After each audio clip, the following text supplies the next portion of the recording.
You are the one. Bit of that. Uh, the big news this week has came that Donald Trump has now announced that we are attacking Iran. Now, I'm here to tell y'all the story, and it'll be up on YouTube, and people on YouTube could fact check my story. But I do think that I'm going to tell a story that's non-political, or non-political leaning, and I'm going to tell you if you were never into politics. Like, I'm one of those people, I don't really care that much, but I care enough that I'll figure out all the info to tell you the story. So I'm going to tell you the story today. So, Donald Trump announces that we are going to do some military actions on Iran. Now, it's very interesting. It's coming on the heels of a few things that, kind of is a little bit shocking here, people. So, historically, or not even historically, a few months ago, we invaded Venezuela. We captured their leader. We had all the jokes about it. Grabbed him, yoked him up. He was in his pajamas with his wife, cuddling, big spoon, little spoon. It's all good. Brought him back to the United States. We up everything over there. We killed them. We did this. Up their military. We're big dogs. Then we hear, Mexico's popping. So, wait. El Mencho still think he on timing? Keep in mind, Trump is considered now a lame duck president. What's that?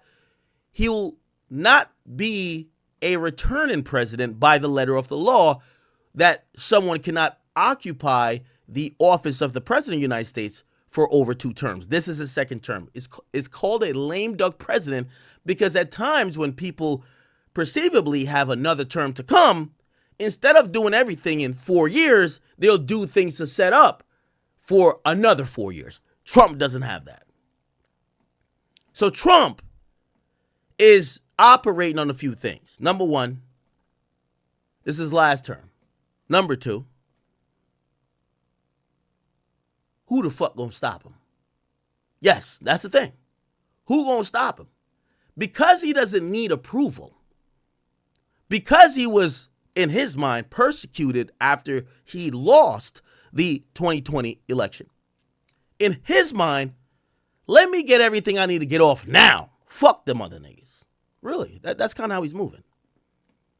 He's doing things that presidents would be thinking about. Well, if I do this, what will be my they have like this like poll with it's like likability. It's like, will my approval go down? Trump don't give a fuck right now. Whether you like him or hate him, he's gonna be the president.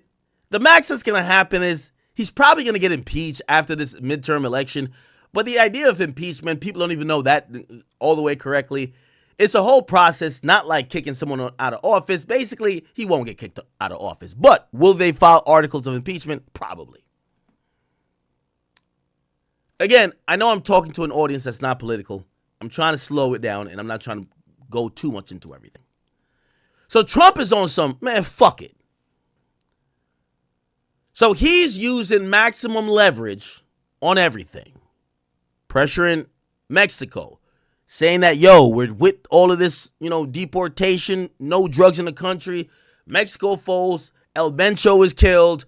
Another win. You capture the leader of Venezuela, and then when you think about it, Mexico folds and got to kill their biggest drug dealer, El Mencho.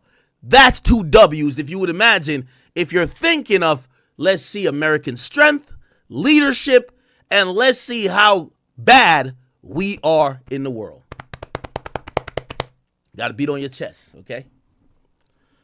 All right. Okay. So what happens after that? I'm thinking we're chilling. There's a lot of issues in America that we need to address. He kind of fell back a little bit on the ICE stuff. Oh, you know what? Maybe if y'all don't want us in Minneapolis, maybe we don't have to be there. He's kind of managing like social turmoil because people are saying, hey, we don't like how you're doing certain things. However, there's other things going on in the world. What about this Epstein list? Where all the powerful niggas are creeps. What the fuck? Hey, yo, Bill Gates, you did what? You fucked a Russian hooker? Hey, what up? Bill Clinton? You wanted to, what? Jigga? Oh, what? Trump, you did. We're missing 3 million files. There's a lot more to learn. Why we ain't get the other 3 million files yet? In the midst of that, the UK does an interesting move. Hey, we know the US because all their leaders probably touch kids. That's what they're saying. Wink, wink. They're like, you know what? Our person that supposedly was in this fuckery, we're going to arrest him. Who got arrested? Prince Andrews. Ain't it embarrassing that the country who controls the files of some guy who was into trafficking kids and all type of people around the world, but it was happening within the confines or at least the territories of the United States, we get told everybody could be charged, got charged. We only see him and his girl charged, him and Ghislaine Maxwell. We get told there's no files, huh? Then we get told there's files, huh? Then they try to do some hoodwink shit, huh? And then they gave us, oh, there is files. After a law gets passed, it's 3 million files. Huh? I thought y'all said it wasn't none. Interesting. That happens, chat. That happens. Where the rest of the files? Oh, we'll give them to you later, but just look at these for now. You look at the files, half of them are redacted. We don't know what's what. We get to find out later, half of the redactions look like they're protecting the predators, not protecting the victims. What? But what could you expect from the people who told us at first there's no files, there's no list, there's no whatever, and then they said, oh, my bad, oops, we forgot, here's 3 million, go through those. What? Where can we find the fucking truth? Where?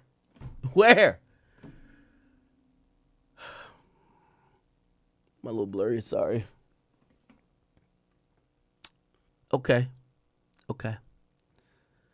So we're scouring through the 3 million files. We're like, we got some questions here. They're telling us none of the questions you're asking is valid. What? Well, why is Jay-Z on this? Well, it's a random tip. Wait, so that doesn't matter anymore? Well, he's only mentioned in an email. Okay, that doesn't matter anymore? Okay, cool. Then we asked about Trump. Well, Trump's our president. Hey, listen, what's going on here? Well, half of those are random tips. Half of those, there is no proof to it. We have looked into it. It's basically unsubstantiated claims. You get to find out the hypocrisy of the media, the hypocrisy of people, because so many people have things to protect. The list that everybody demanded before they saw it turns to shit. Why? Everybody has somebody they want to protect on it. When it comes to Jay-Z, we're tearing down black men. That shit was utterly ridiculous. Why are you looking at it? That's false. Wait, how do we know it's false? Why don't we just investigate everyone? No, we can't investigate everyone. Some people we should look at and say just utterly ridiculous. So Jay-Z and them get out free. Okay, cool. Well, Trump gets kind of halfway the same thing, even though he's mentioned thousands of times. There's a bunch of tips that were called in to the FBI field offices just mentioning Trump. Does he get out of that too? Well, we don't know. Okay. It's odd now. Everybody's picking and choosing. Everybody else that's kind of known, they're like, oh, we're just kicking it with the dude. We never knew he was doing this shit. Really? Nobody knew? Nobody fucking knew, huh? Let's think about the people that ain't know.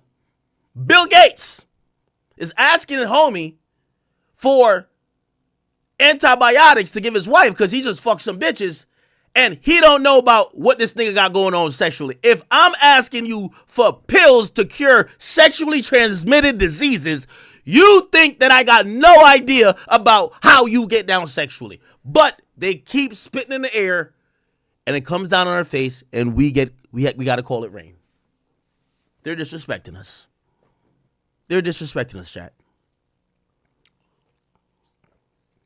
Bill Clinton. Oh, I regret even being around this nigga. I didn't know you was doing that. Really? Okay. Casey Wasserman. These people are all so powerful. They have billion-dollar companies now.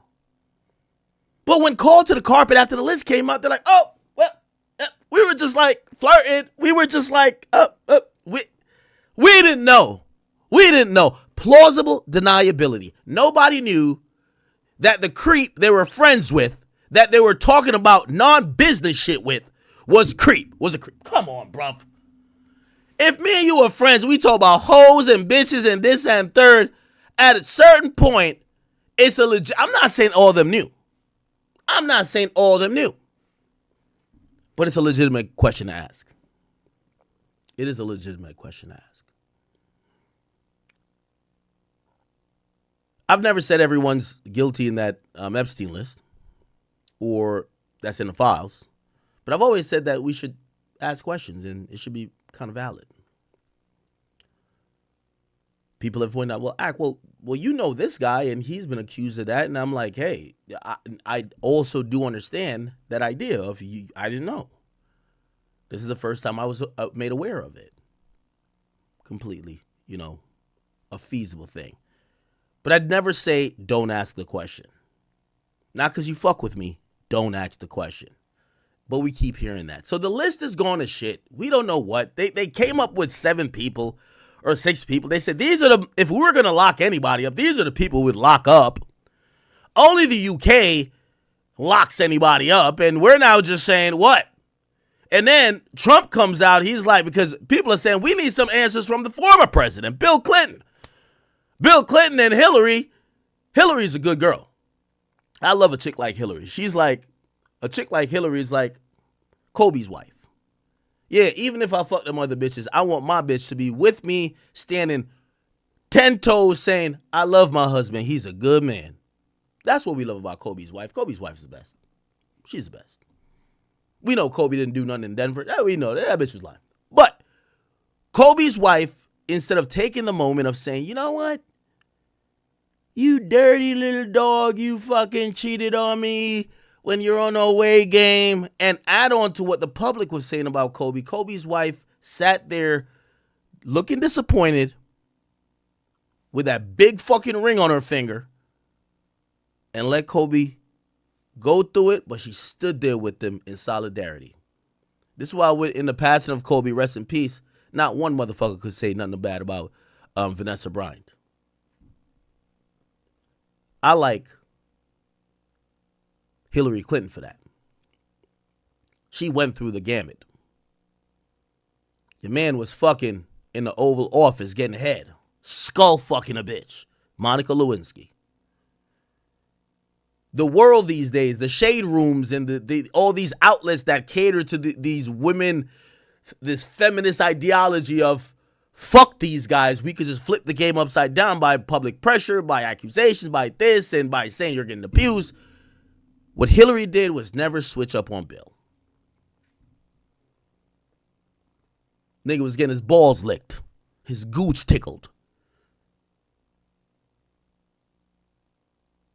He was getting a gawk $3 million in the Oval Office.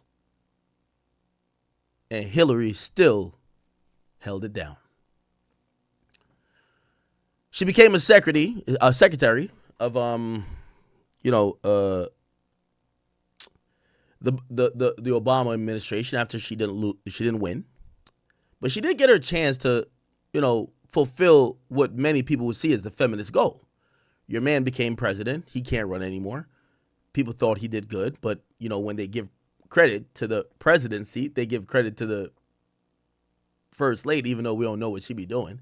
It's like they've been giving credit to, we like Michelle Obama as a role model, but we don't know what she does politically. But we give her credit because Barack was that guy, that nigga, one of us. I seen recently Trump was giving a State of the Union address.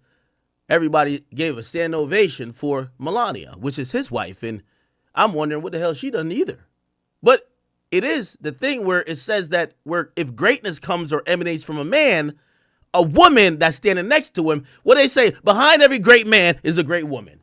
They love to siphon off the credit. I know, I'm on a monologue and a tirade, but just bear with me. This is why I've been doing a late stream. Just bear with me. I'm telling the story. So cool. The Epstein files has turned to shit. We don't know what's what. We don't know who the predators are. We kind of got some names, but they're like in the winds. We got to get to this Lex Wexner guy. He did a deposition. I got to go watch that. I want to watch it with y'all. He looks a little odd. Prince Andrew's get arrested. Jay-Z hasn't been seen unless it's Super Bowl, and he just looks guilty as fuck. It appears that Trump might be playing.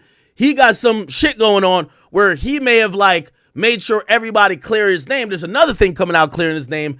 Bill Clinton cleared his name, and also Ghislaine Maxwell cleared his name. But Ghislaine Maxwell got like a new prison that she could be in, which is super safe and cozy. So it's incentivized for her not to say anything.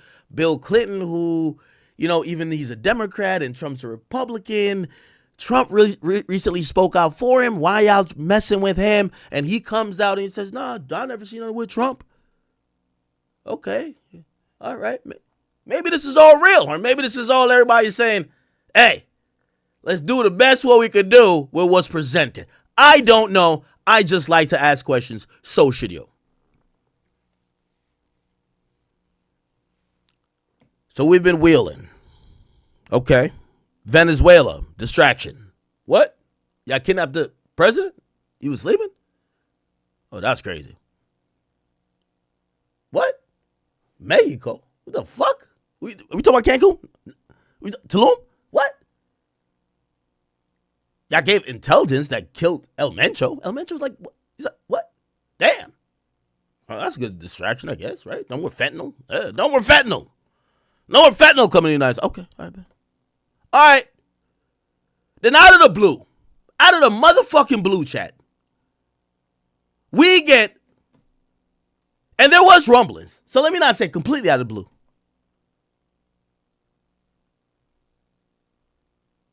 We get this. A time ago, the United States military began major combat operations in Iran.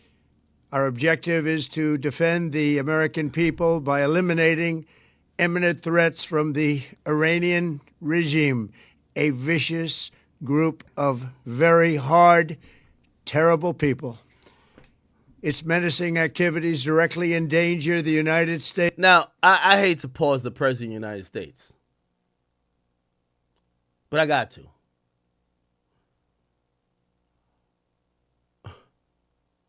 I know I'm not geopolitically the best, but I know media, and I know how people's minds work. It's the reason why I always tell people the most important part of, the media is so important because that's where people go to for their information. They go to for their interpretation. So I take my job serious. So I tell every rapper, don't even fuck with me because you get on my bad side, what do you think it's going to turn out to? But okay. Let me just go over what this nigga said. So Trump, after we kidnapped the Venezuelan nigga, we killed the biggest drug lord, this is what he told us. Venezuela is one of those people, they were dealing drugs. By the way, if you don't know, one of El Chapo's sons that's snitching already testified that they're plug. I kid you not, chat. I kid you not.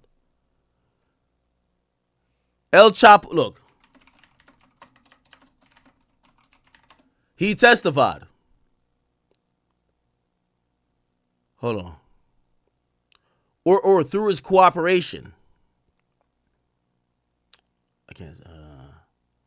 El Chapo's son may testify against Maduro through the vetting of El Chapo's son, who's gonna tell, this is a video. Remember, I told you he was the demon. When they got to it and they said, listen here, you Mexican motherfucker. Where was y'all getting some of this shit from? He just flat out said, the president of Venezuela, he just snitched on him. And yes, this guy's telling. Matter of fact, the whole El Chapo family telling. But they said, they told on this guy. You're like, what the fuck? So now we're trying to make, we're trying to make this make sense. So Trump tells us Venezuela is really evil, and they're like illegitimate president or dictator is bad because he is like in a underneath way supplying drugs that's coming in the United States or looking the other way. Okay, I could buy that. He's evil, bad guy, war on drugs. Let's get this fucker. Okay, we got him. Got that nigga in 30 minutes. So now we looking at Mexico. Okay, they said, well, who y'all want from Mexico? Well, y'all got Chapo already. The other guy is like El Mencho. All right, we killed him. What? What the fuck? Wait.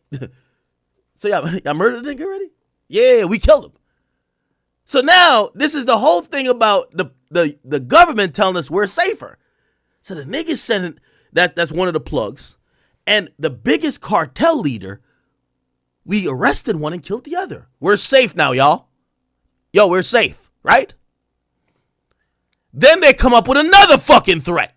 What's the other threat? Iran. What the fuck? Nigga, what? I don't even know what Iran is, my nigga. But now this is what the president is popping up and telling us. Iran is the thing that's threatening us. What the fuck? Where's the stimulus checks at? Where's the shit we care about today in America? What's popping in Minneapolis? Let's talk about that. No. Let's talk about Venezuela, Mexico, and now, before we get to what's going on here, let's talk about Iran? Oh, hell nah. Listen how he's selling this. States, our troops, our bases overseas, and our allies throughout the world. For 47 years, the Iranian regime has chanted death to America and waged an unending campaign of bloodshed and mass murder, targeting the United States, our troops, and the innocent people in many, many countries. Among the regime's very first acts was to back a violent takeover of the U.S. Embassy in Tehran, holding dozens of American hostages for 444 days. In 1983, Iran's proxies carried out the Marine barracks bombing in Beirut that killed 241 American military personnel. In 2000, they knew and were probably involved with the attack on the USS Cole. Many died. Iranian forces killed and maimed hundreds of American service members in Iraq. The regime's proxies have continued to launch countless attacks against American forces stationed in the Middle East in recent years, as well as U.S. naval and commercial vessels in international shipping lanes. It's been mass terror, and we're not going to put up with it any longer. From Lebanon to Yemen and Syria to Iraq, the regime has armed, trained, and funded terrorist militias that have soaked the earth with blood and guts. Okay. And it was Iran's proxy, Hamas, that launched the monstrous October 7th attacks on Israel, slaughtering more than 1,000 innocent people, including 46 Americans, while taking 12 of our citizens hostage. It was brutal, something like the world has never seen before. Iran is the world's #1 state sponsor of terror and just recently killed tens of thousands of its own citizens on the street as they... Okay, I got to stop it here. This is where y'all tune in. With all due respect,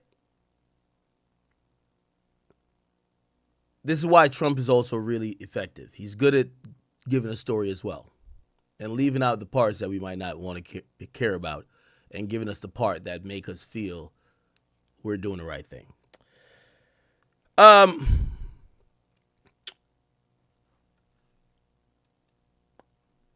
want to give you the story of what's happened or what the whole thing is with Iran. At least from my, and I've taken a day or two to kind of really look into this history. I want to simplify, but I want to go in a little bit in depth as well. Essentially, the United States attacked Iran to cause what's called a regime change. It's the reason why we kidnapped Maduro. And after Venezuela, who ain't on shit, who's seen how much power we have, they're willing to basically, when we say jump, they say how high. They're more obedient than Pluto. When we start putting pressure on Mexico, and this is how, as much as people, like, sometimes we forget how much of an imperial bully we are because we're in the United States. I'm an American at the end of the day. But the reason why Mexico, when we start be like, yo, what's up? They go kill El Mencho. It's not because they wanted to do it.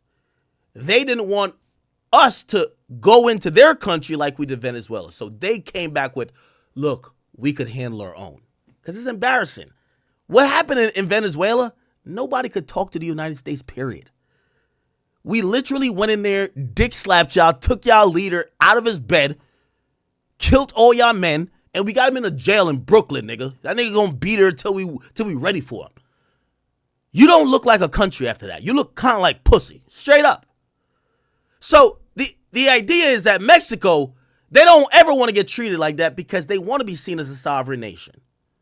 This is why they didn't like the fact that El Chapo homies flew El Mayo to the United States and handed him over, a war criminal, not war criminal, but a drug dealer, drug trafficker, without the government being involved. It's now a known thing. If the U.S. finds out or feels their government can't handle what y'all need to handle, we'll come into your country by force, nigga, and do it ourselves. But when we come into your country, your military either got to stand down or we going to give them a belt. We're giving them belt, straight up. So you're going to catch belt in front of all your constituents, and it's like the idea of you never want to get knocked out in front of your girl. You get knocked out in front of your bitch, the next time you raise your voice at her, she was like, you wasn't talking like that when Rocky pulled up. Oh, what? Huh? So Mexico don't want to get there. Venezuela, we bitch slapped already. Shut the fuck up, you bitch ass niggas. Straight up. Mexico ain't want to get there. They're like, oh, we'll work with y'all. Oh, whatever. They don't hate El Mencho like that. Now, granted, he's done some bunch of shit. Killed him. Shows the U.S. we can handle our business. But it's all what the U.S. wants. Straight up. Venezuela is a little bit deeper than just drugs. They were about to do some stuff with some of the people we don't fuck with. Russia, China. No. The beauty, and I'll say this before I get into the majority of it. I said the beauty of what we look at in geopolitics is that while we're reading news and watching these things and seeing these videos where, I think even now people are saying, are these AI?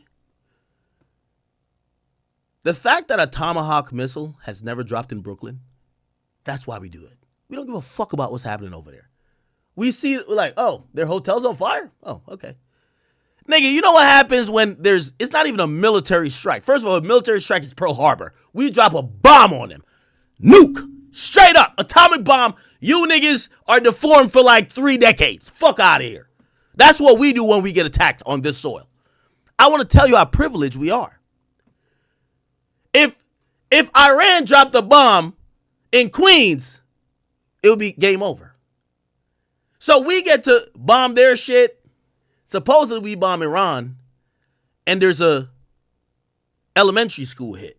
Not too sure about it. Not too sure if it's always is confirmed. There's going to be a lot of politics with this because, governments are not going to want to confirm that they bombed the elementary school, but we bomb whatever of theirs. The reason why we have this demeanor towards freedom and also war is that we don't give a fuck when no bombs comes over here. If they ever dropped a bomb in Milwaukee, we would think differently. But it ain't gonna happen. So we get to basically bully everybody and not one. The only thing that might happen, you get some radical, Islamists from Iran come over here and do some bullshit. What are they gonna do? Hijack a plane? What y'all gonna do? Like shoot up a crowded thing? Yeah, that's obviously we don't want that. But you're not dropping. The thing is, and this is the thing about terrorism, it's about to terrorize people. When niggas is going to the market and they see a 2,000-pound bomb drop 15 miles over, but they could feel the after effects because it's that fucking crazy. Yes, niggas start moving a little bit different. That's how it goes.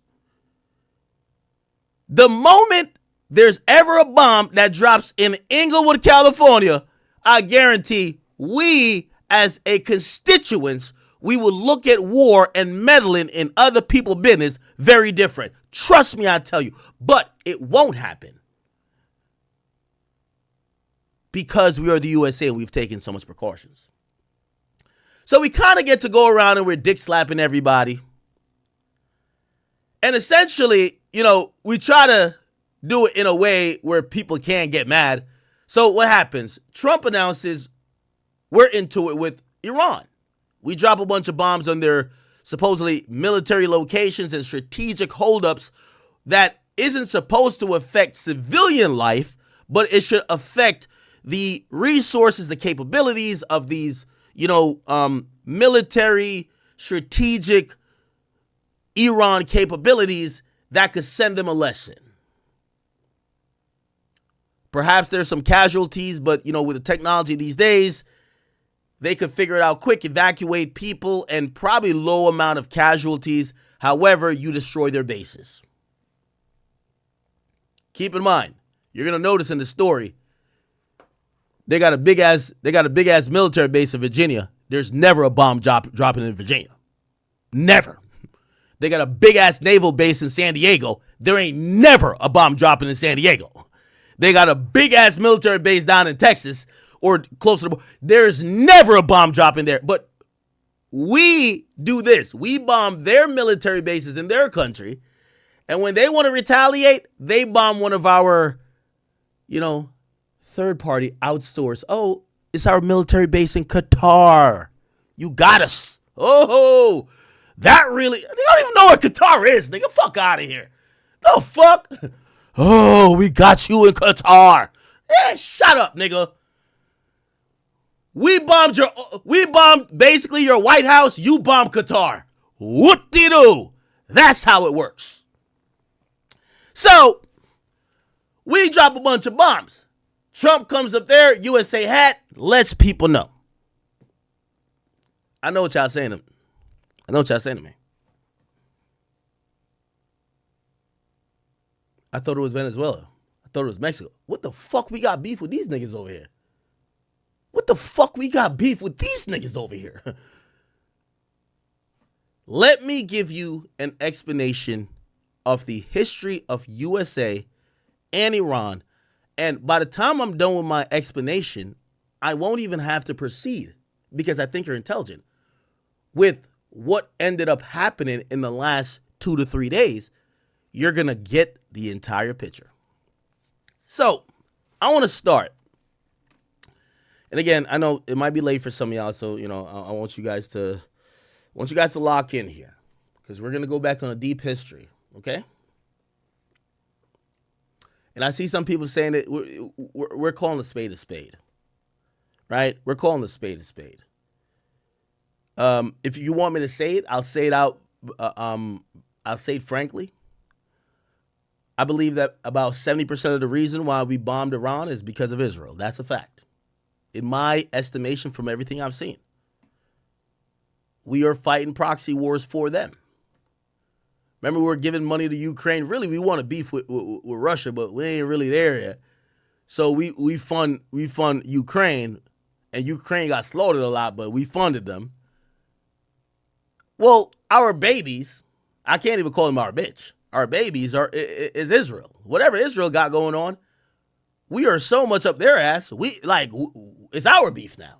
So basically, Israel is like your little brother who talks all the shit in the world, and every time he go to school, he go to the playground, he tell everybody gonna smack the shit out of them, and when they step up like, "What's up, smack me, nigga?" And even if they get a slap, they run home to you, and you got to go up there and you got to beat everybody up, get them back in line. We're U.S. Your little brother is Israel. I don't know what the fuck secrets we got for these motherfuckers that we're fighting all their shit. But that's what's going on. So, here's the story. Iran.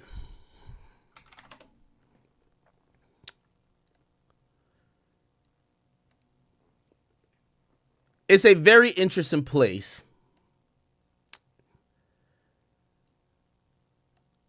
I just want to make sure everything could be seen. Okay.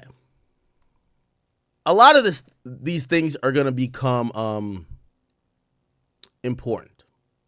Okay? A lot of these things are going to become very important.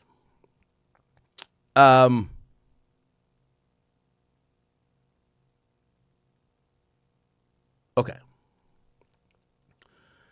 So the story of Iran and why we have tense relationships with them and what you need to understand what the fuck is going on now is not any of the propaganda you're going to hear, whether it's from President Trump, whether it's from Iran itself. Everybody's running propaganda based on trying to convince you that someone's a bad guy or someone's a good guy. And in reality, it's a really ugly, disgusting story. So here's the story. Back in pre-1900s, Iran, this place here, was actually known as Persia. Okay? So Iran, this place, its original name is Persia. Okay? What ended up happening, and if you follow the history of time, we hit the 1900s, and I want to say, remember, Iran is one of those places that they're overtaken by Arabs, by, people who believe in the Muslim faith, and that's kind of like all this region, right? Pretty much, right? I think with the exception of, let's see, where the fuck is India? I think India is like Hindu. I don't know, but like most of this stuff, it's like really Islamic, okay? And Iran is here. I'll point out, just for whatever, Israel is over here, okay? So Israel right here, Iran is here. It doesn't have anything to do with the beginning of the story, but it has to do with later and now. Geopolitics, and I know what you might say. Once again, if you've never seen this map, keep in mind the United States of America is right here, my nigga. We got an ocean here, and this is why people can't fuck with us. We got an ocean here. We got the biggest navy in the world. Ocean here and ocean there. Canada, there are bitches. And Mexico, there are hoes. Straight up. We're protected everywhere. Two oceans that we got the best naval game in the world. They can't come west of us. They can't come east of us. Canada, we fuck like top 5 might be the most militant nigga in Canada. We tell them what to do. Like, Canada, shut up. They don't tell us nothing. Mexico, shut up. Y'all don't tell us nothing either. Like, we run shit. Facts. Okay? So we are really in a unique position. We're in a position that is, and by the way, even our founding fathers knew about this. Like, we are protected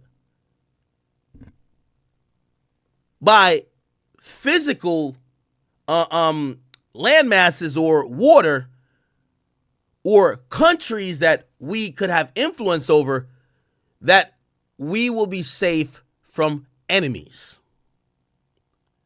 Keep in mind, we're the United States. Even when Venezuela down here acts up, we get them in line, and they far as fuck from us too.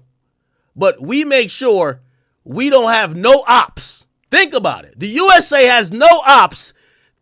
Cut the world in half. Right here. Cut it right here. Cut it right here. This is East. This is West. We're in the West. Everybody on the West gotta shut the fuck up. We run shit. Cuba will bitch slap you anytime. They've been playing games. We're gonna get to them soon. Dominican Republic, well, we own Puerto Rico. Jamaica, Guatemala, Colombia, Brazil, everybody, United States runs. We have no ops. If they act oppy, they get dealt with. Venezuela just acted oppy, kidnapped your nigga. Straight up. We don't have no ops in our part of the world. You think we gonna tolerate Argentina getting lit with us? Man, stop it, bruv. Nigga, we'll erase soccer. You keep fucking with us, nigga. What you talking about? Man, stop playing.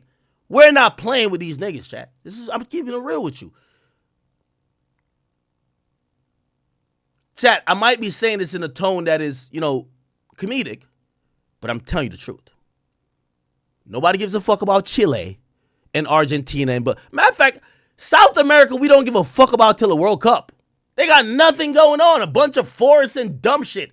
We care about Brazil for BBLs. That's it, nigga. That's it. The fuck? We don't give a fuck about them going on down here. Mexico, those are our bitches. Panama, we just renamed they shit. Nigga, that's the... Man, we run the Panama Canal. That's our shit, nigga. Facts. Bullies. We bullying the scene. Canada, y'all niggas know what it is already up there. Y'all niggas know what it is. This is how we rock. So we run our side of the world.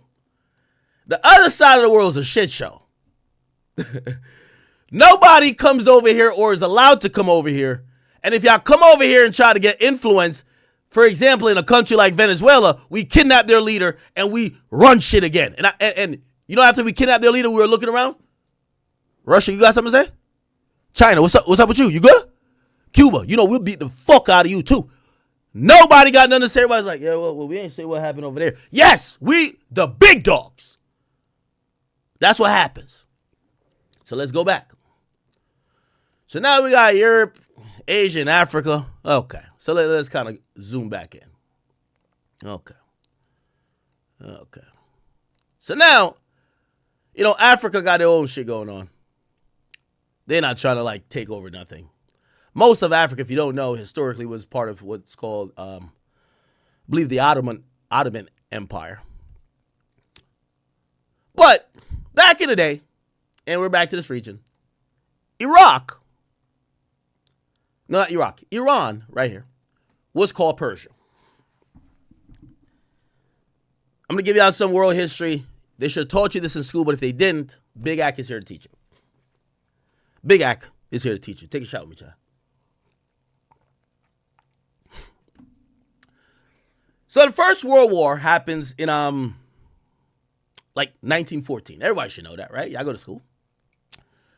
And if you don't know, that World War was between two, groups of countries. I believe it was the Allied and the Central Powers. Okay, I'll give you who's on either team. Okay, so that's the big World War, the First World War, right? For the Allied, we basically get France,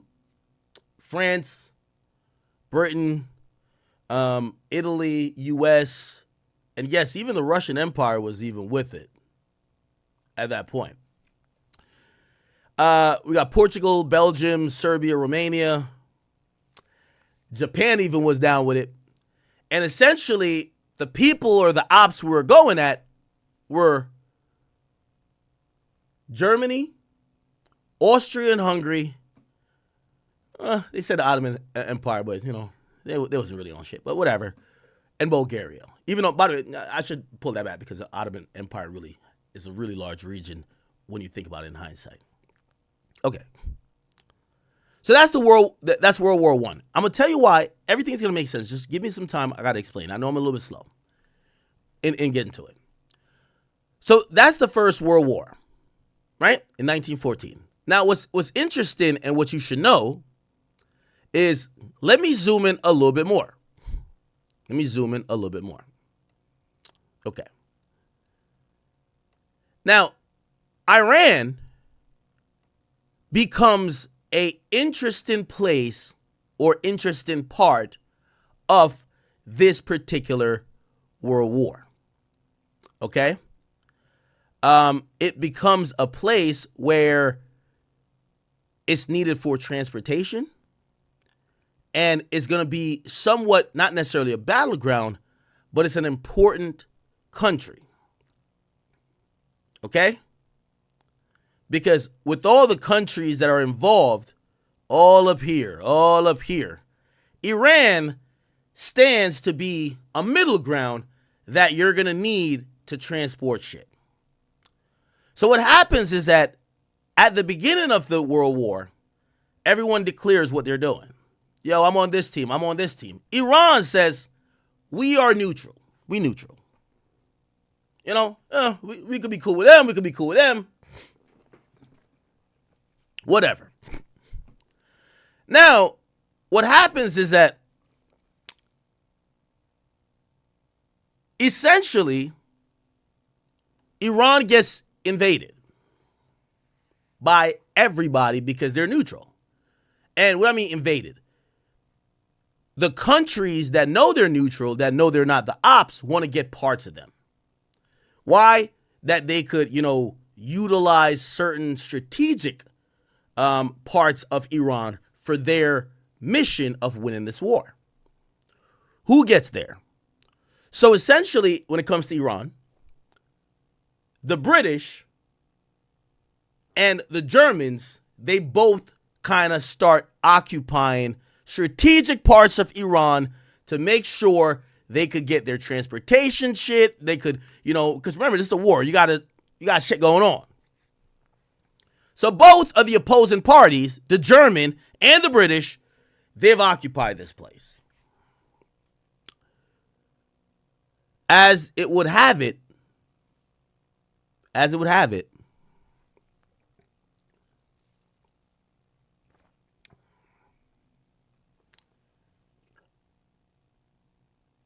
Iran, at that point,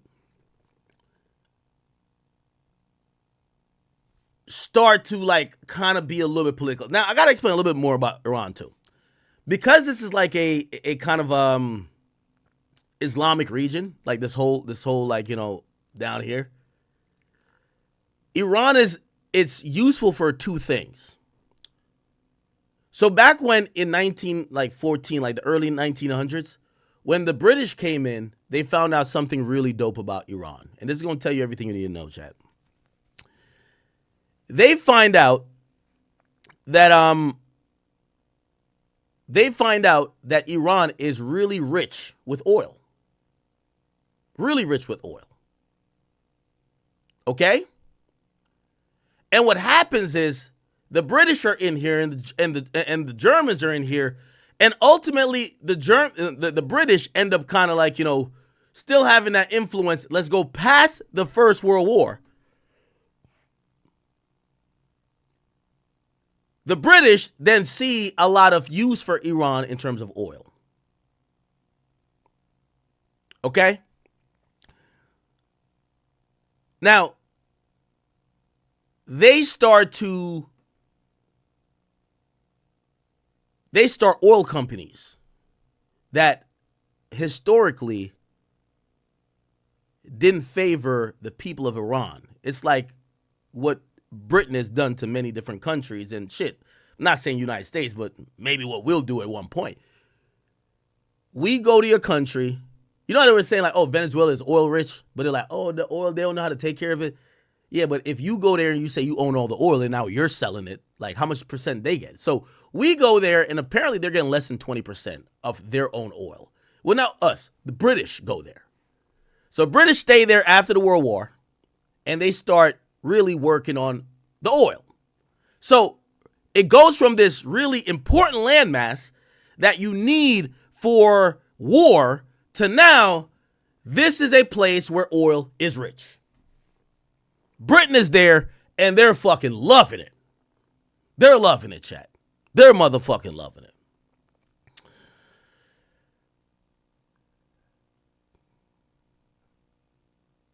Okay. The next thing you have to understand about Iran is this. Is that there's always this turmoil among the Iranian people that out of everybody in the country, in the region, the way their country acknowledges and respects and treats religion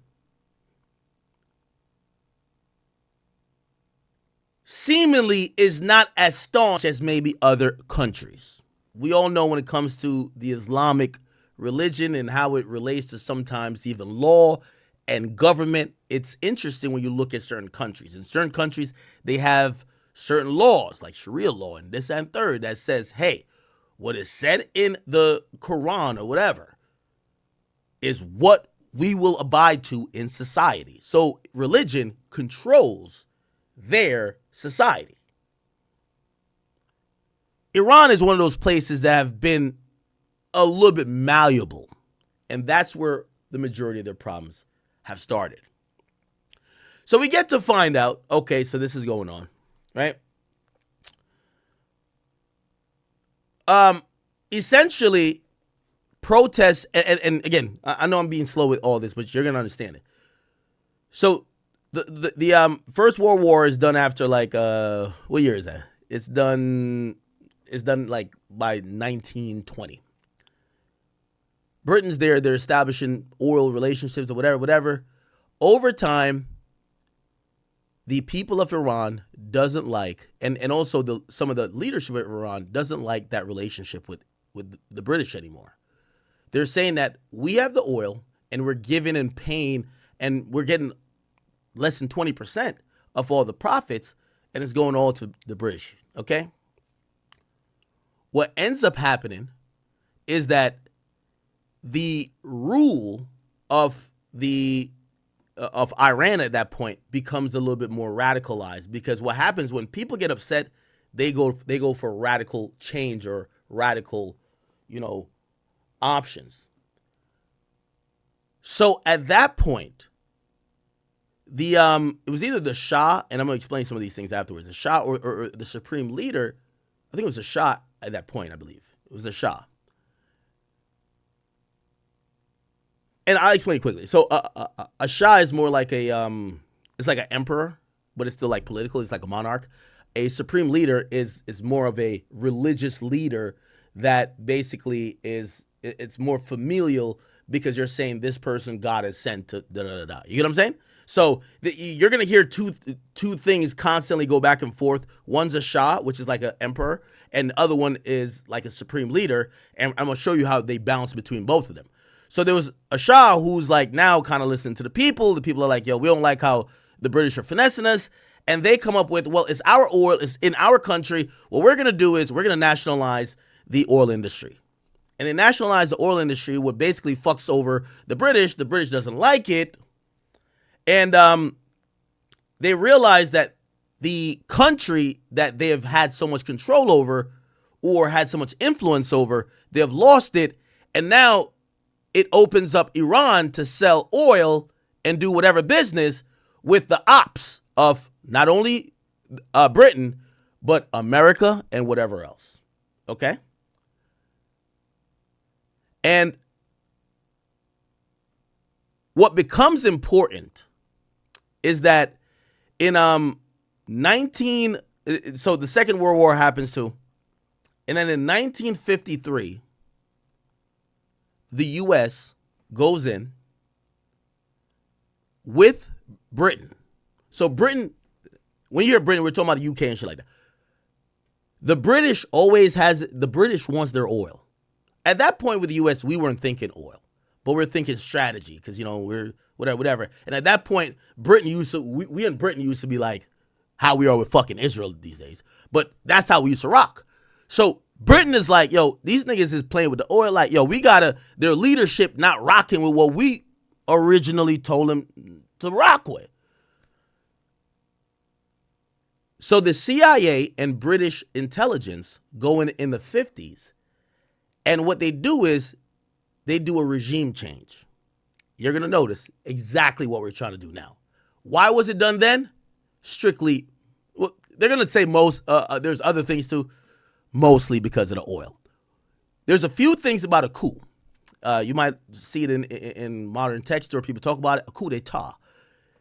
A coup, you want to supplant the leader, leave it vacant, and have opposition or the oppressed take leadership, with them understanding you're the reason that the reigning power got out of there, and they'll be your bitches. We're trying to do that in Venezuela. Hey, y'all said this nigga didn't want to do elections?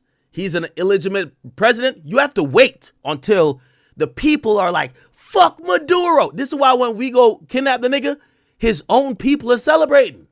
They're like, yes, they got him out. We're like, what the fuck, nigga? We drop bombs on y'all. They're celebrating. Why? A coup, especially when it's influenced by a different nation, we gotta wait. So sometimes I don't know if you guys ever watch Homeland. You gotta send some stuff into fuel. Like, they'll even finance protest. You want to fuel political chaos. Oh, the people are unhappy. Remember. So now, how does that happen back in Iran in the 50s? Yes, they nationalized all of these things, but based on some of the regime, mantra that's get pushed over, and then obviously the countries that are allies, they're not fucking with Iran as much anymore. The people are upset at their living quality. They're upset at what's going on in society. When that happens, the USA and the British, USA through our CIA, we essentially supplant, okay? We do a coup, and we topple their leadership, and we, when we do these things, we don't be like, hey, you're going to go get, Hillary Clinton as we're like, no, we don't want nothing. How about y'all fuck with this guy that y'all didn't like before y'all ostracized? So the U.S. supported, okay? The U.S. supported a Shah that we kind of fuck with to rule Iran. And he successfully ruled Iran after that point. Okay? Now, there's a lot of things happening, a lot of moving parts, because the British, they don't seem too much interested with Iran beyond oil at that point. But we U.S., we're looking at it a lot as strategy. So cool.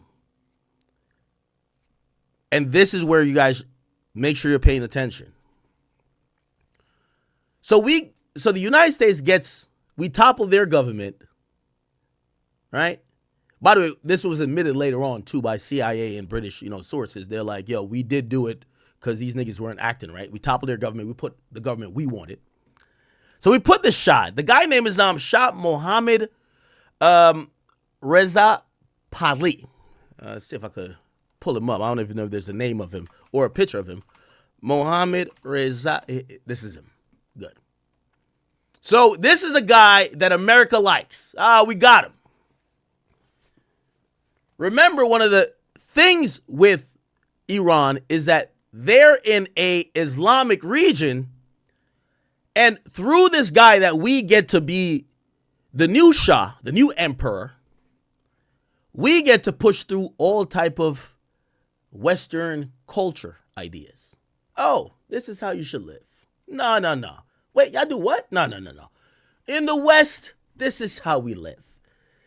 Notably, they say in the time, and this guy ruled until 79, where I'll tell you what happened in 79, they're saying you would see a lot of American-influenced things in Iran. Coffee shops. You would see the American way of life could be seen. America considered Iran at that point one of our biggest assets in the region. It's our biggest allies. We told them if anybody else fucks with y'all, we got them for you. Does that sound familiar? We told them that. As long as your Shah listens to us. So this guy, he's listening. He's listening. Here's the problem. And this is, if you don't listen to anything, what I'm saying today, this is the problem of Iran that will always repeat.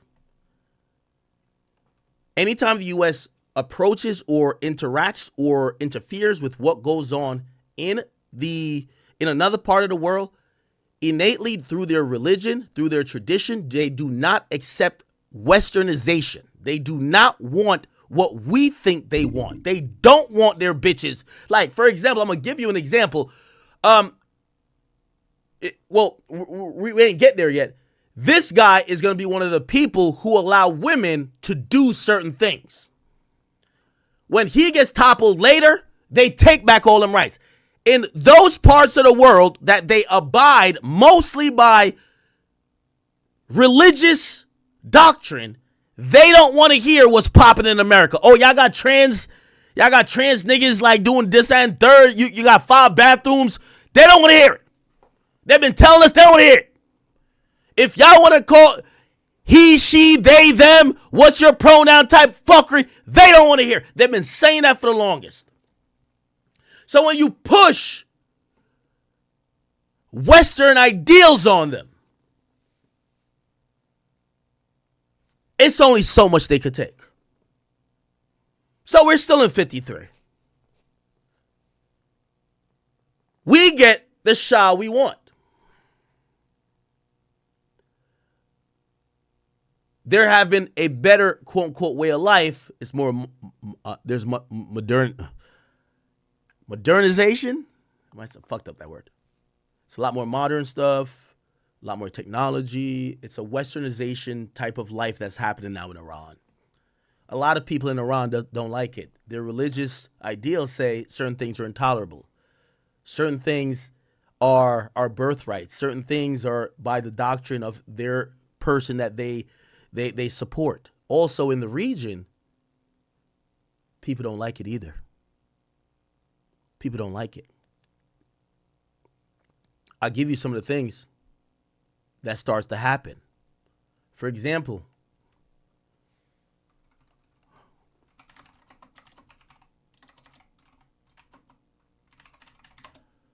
when was Israel founded? Israel, the state of Israel, was officially established in 1948. I'm going to show you some of the differences between Iran and its Islamic neighbors. When Israel gets created or established in 1948, Iraq, Syria, Lebanon, Jordan, Afghanistan, all these other places say, man, fuck Israel, man. We ain't recognizing that bullshit. That's not man. Everybody refused to acknowledge Israel in the region, except Iran. Why? Iran, they're in bed with us. That's our homies. So if we fuck with Israel, they gotta fuck with Israel. What does that do? The regions or the countries around Iran is like, man, what's up with y'all? Y'all like American bitches. Like, yo, what's up? Y'all like puppets. We're not fucking with y'all like that. It gets a little tense. It gets a little tense, y'all. It gets really tense.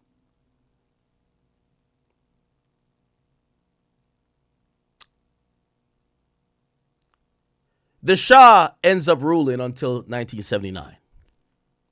Essentially, Iran is cool with the United States. They rule on that particular Shah, okay?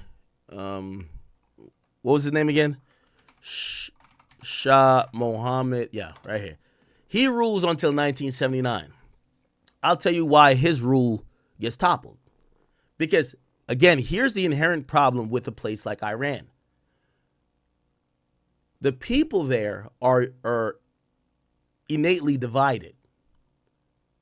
Some of them look at the internet and they look at other things and they see how life is in the West and they're like, well, maybe that's how life should be. We're oppressed. And a lot of them say, we reject life in the West and we like what we got, which is this imperial rule, but on the doctrine of our religion. And this is where you realize the country constantly flip-flops based on what information they get. I'll tell you a little bit more about, because of that, how much they control information. So, for a good 25 years, the Shah, this guy, is ruling and the U.S. is cool with him. But his people are starting to get upset. Even though they have Americanized like ideals that's starting to float in, they can't really start to protest. It was said that this guy had secret police that would make sure there wasn't political, disruption. And by the way, you got to remember, this is the thing with every like emperor or king. To some extent, you have to appease the people and the people will get mad. And at some point when you're the king, they will say they want the king dead or they want a new king. And how you get rid of the old king, you got to kill him. So this is why the only monarchs that last now are like, for example, when you think about the UK, the prince but the king and the queen don't do nothing. They have enlisted a parliament to run the country. They have saved their royal bloodhood, and they keep monarch power that they could overstep when they want to, but they kind of create a checks and balances with the parliament, which the people could vote. So they save royal bloodhood. It's going to last forever. As long as them kings and queens keep having kids, there's always going to be a king of England. But they give a parliament. Oh, yeah. Which is basically like, hey, that's y'all like Congress, but we still run the Congress. We just won't usually say nothing because we're going to go with the people. The people get less mad about that because they feel like they're making the decisions. But in most other places where it's a dictatorship or this and third, I could definitely specifically point to Cuba.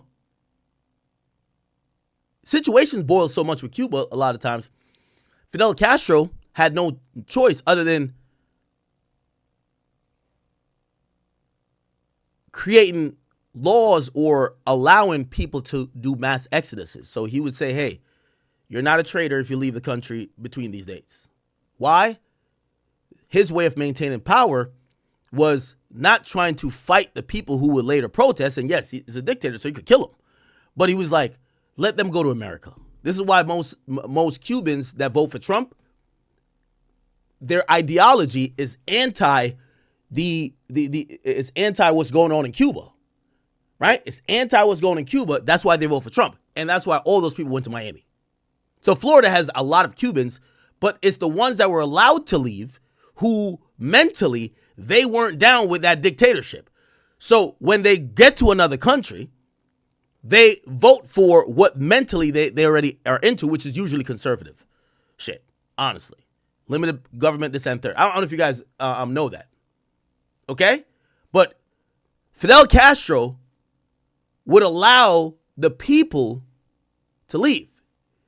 I'll tell you what happens when you don't allow people to leave and you just keep ruling them. You could go to Haiti. They killed the leader over there. To this day, they haven't figured out who killed the leader. Imagine a president getting killed. You don't know who killed him. But that's what happens when you're almost being like a dictator. And eventually over time, like hatred forms so much, there's going to be opposition. And they're going to realize for us to really take power, we got to kill you. So Cuba did the thing, we'll let you go. Haiti didn't. They killed that guy. Okay? When it comes to Iran, what ended up happening is that in Iran, it was interesting. The Shah is listening to the United States, but he's trying to make sure he keeps politically everything going on. When there would be protests, supposedly he had a secret police. He would do stuff. He would lock people up, but really he was just trying to keep the rule under the U.S., advisory, let's say that, going on for as long as possible. Okay? What ends up happening is that, again, as I said, all of these things, the pressure gets to a point where you can't hear nothing else. There's a point as well where there's some protesters that go up to try to protest this guy. And his army, because the army actually reports to the Shah, his army killed a bunch of protesters. According to the Shah army, they say they killed like 80 people. The people who, or the group that represented the opposition, they claim it wasn't 80, it was 4,000. I'll show you real quick. Shah.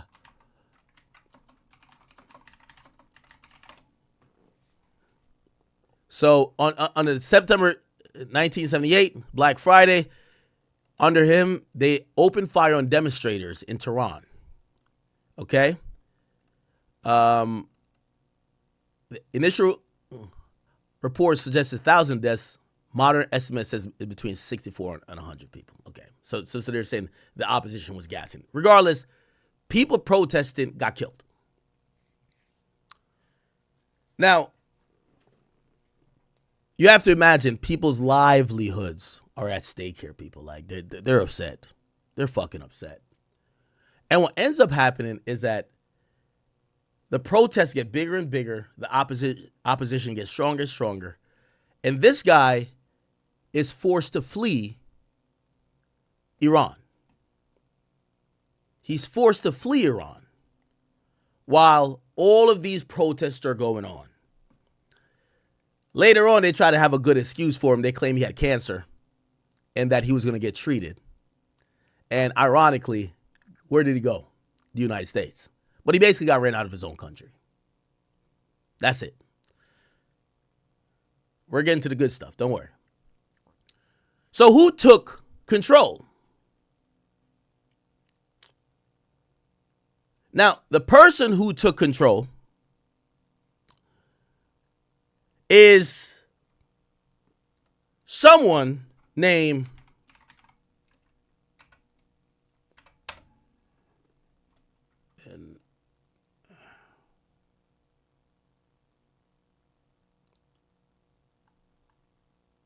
hold on. No, it's not him. Sorry.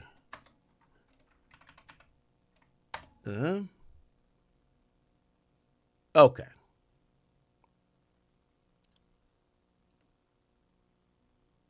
So this is a dude that basically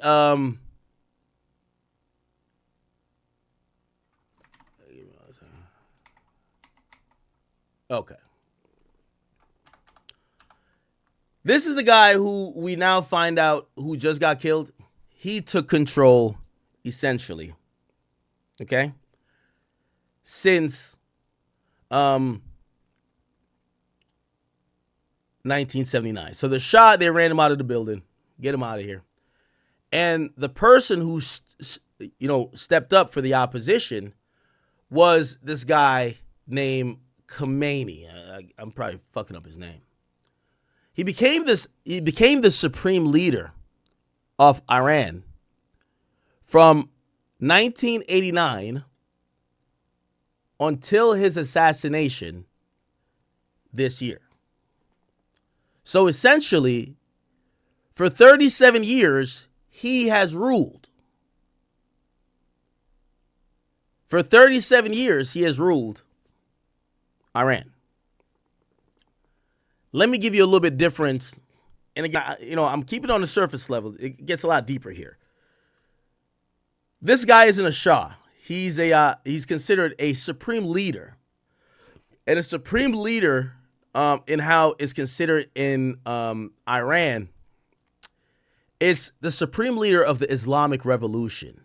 Okay? It's the head of state and the highest political and religious authority.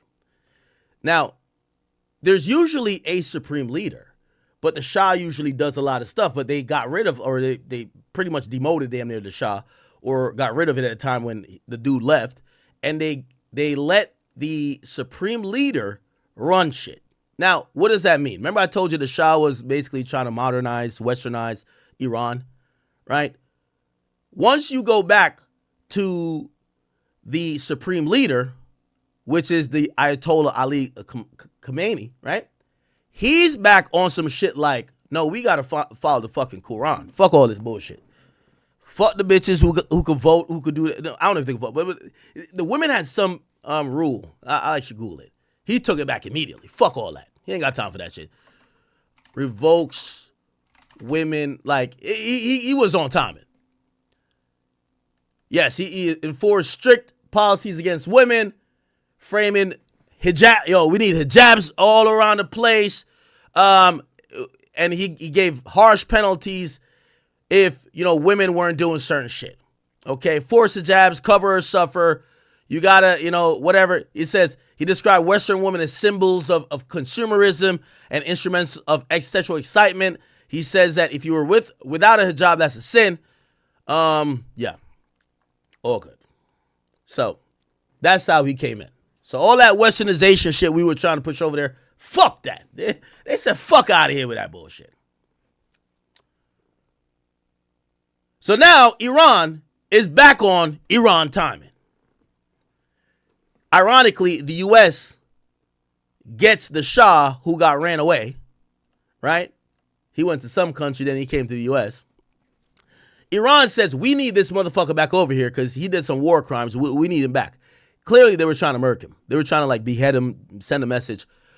And the U.S. refused, which is, you know, this is where the conflict starts. The U.S. refused to send this guy back to Iran, and that was a huge problem. Because they're saying, why are you not sending? Hey, we could still be cool. Because after, remember, USA is not doing nothing directly. So when they get this guy out of power, Iran and USA are friends. But really, we only friends because of this one guy. Because he's our puppet. When they get him out of power, they're like, hey, aren't you our friends? Hey, could you send back that guy? We need him. We stopped dealing with Iran because really we know we can't control this guy. Right? We can't control him no more. So we stopped dealing with Iran. Iran's like, no, we want him back here. USA says no. We send him to like Egypt or some shit. Like Egypt holds him down. You know what I mean? And we basically kind of wash our hands of because we're great at throwing a stone and hiding our hands. We're like, what? What happened? So now this nigga is running shit. He's saying we gonna get these bitches in line. We on some Quran bullshit. Not bullshit, but I know some of y'all whatever. What I'm saying is like, yo, he's not with none of that other shit, man. None of that Western shit. You feel me? The thing with sometimes when you get people so upset, and by the way, I feel like it's happening in the United States somewhat right now with Israel. Like, I think a lot of people are upset at Israel.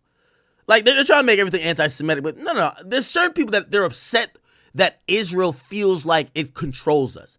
That's how Iran was feeling, but it was way more like oppressive to them how they were feeling when they felt the U.S.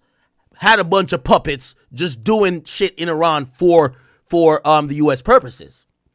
That's starting to happen in the USA, but you know it's very different because you could protest, you could do whatever, and honestly, most of the powerful people they're aligned with, whatever. Anyway, so cool. So this guy's running shit, and the American sentiment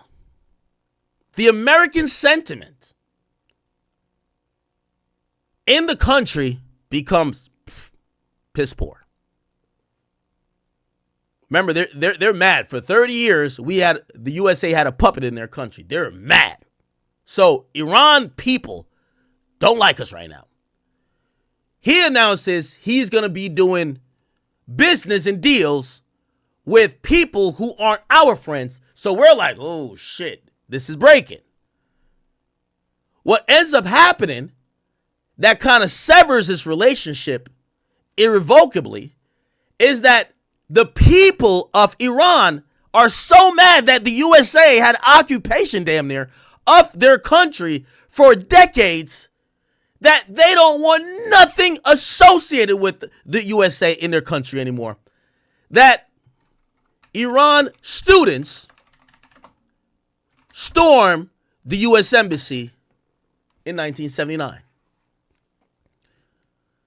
November 4th, 1979, over 300 students storm the embassy.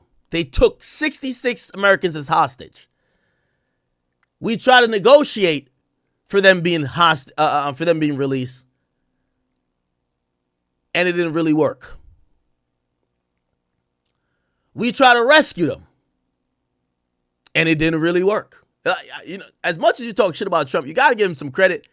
We haven't heard of the severe fuck-ups when it comes to military. Because when we just hear, oh yeah, we just kidnapped this motherfucker, we killed all his troops, did any Americans die? Not one. What the fuck? Oh, we killed Elementary, did any Americans die? Not one. Oh my God. We don't catch L's? Back when they captured these, they captured the 66 American hostages at the embassy, we sent in a team to go get them.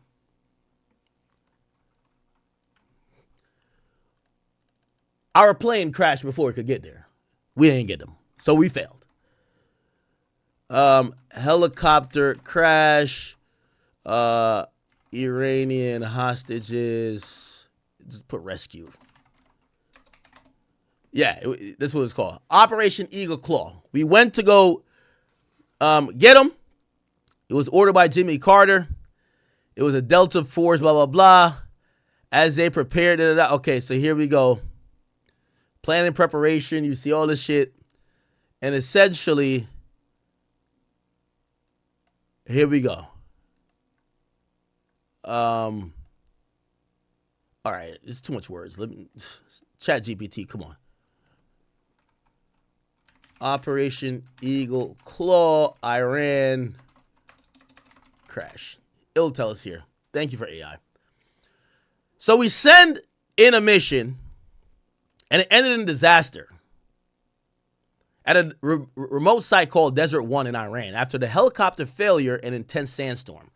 We weren't prepared for the terrain over there. The helicopter collided with a refueling aircraft, and it killed 8 of our servicemen. Okay? After that, we basically aborted mission. The mission was aborted, and there was 5 bodies left behind. We left 5 helicopters and even 5, well, not 5, but classified documents. It was a failure. A failure. By the way, that's the reason why we got SOCOM afterwards, because we realized we need special operations, mission type of stuff, and we weren't prepared for it at the time. So we lost, or we called L. Eventually, they did return the 52 people. Okay? The 52 people did get returned. They were returned willingly.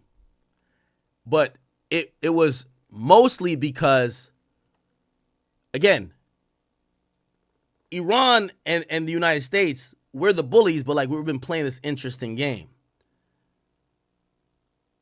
We can't act like we're innocent and just bully him when we could. There's proof that we've fucked with their elections. But we've overthrown their government. We've done mad different things. Okay? We had bombed one. There's mad different things happening, so we can't play victim. So when it comes to hostages, we got to play it different. We can't beg him either. And we can't threaten war because whatever. So what ends up happening is that around that time, the U.S. starts to back their neighbor. Their neighbor is Iraq. And we start backing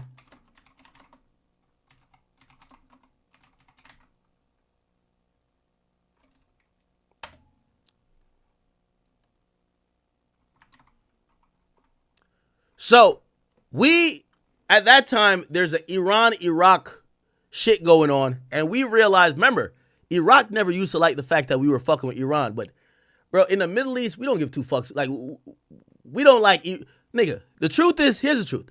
You ever seen the joke where you ever seen the joke that Dave Chappelle said? Be like, yo, Coke and Pepsi try to offer me a deal. He's like, yo, basically, nigga, Coke and Pepsi taste the fucking same. I don't give 2 fucks. Whoever got the money, I'm gonna go with.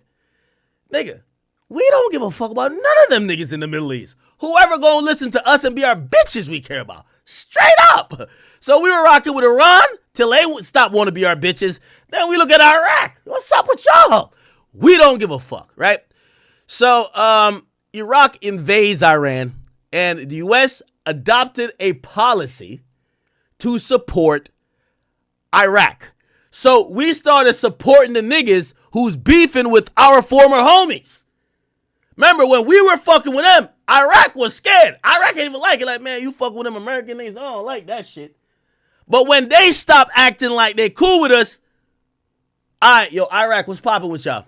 All these motherfuckers broke anyway. So, like, they're like, oh, shit, yeah, no, we fuck with y'all. So we helped Iraq and gave them billions of dollars worth of economic aid, technology, because we want to fuck up Iran. Because Iran at this point, they're trying to make themselves the center of the Arab or the Arab world, but they're doing it in a way where they're like, fuck Western or America ideals. We're going back to Islam, nigga.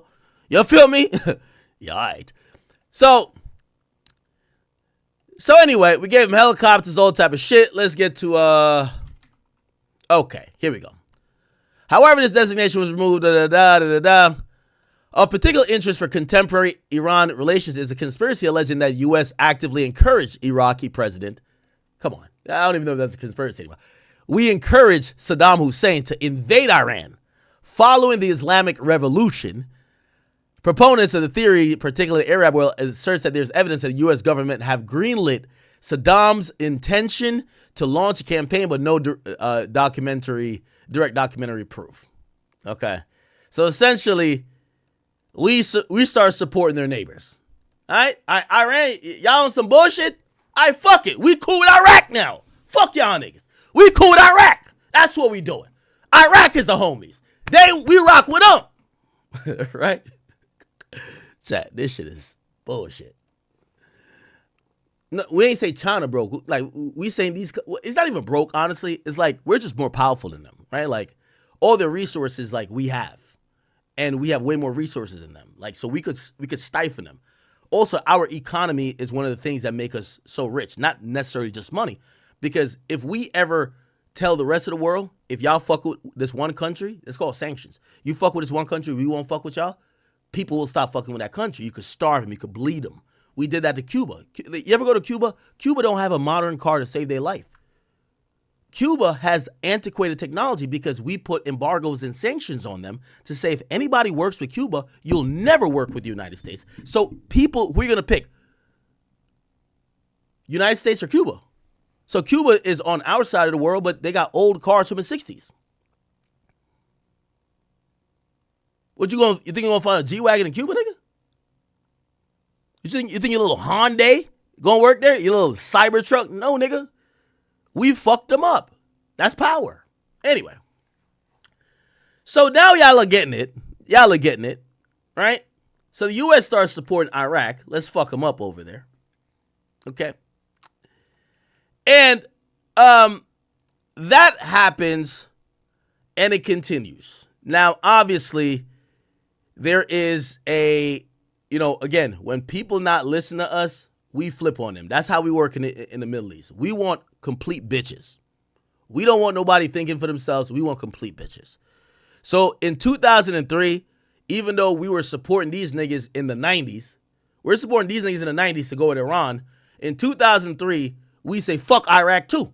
Fuck Iraq. Fuck them niggas over there, right? So we went from working with Iran for like decades. Then they want to switch up to about it like, yo, they don't want no Western rule. Like, what you mean I want no Western rule, nigga? All right, fuck you then. We over here with Iraq.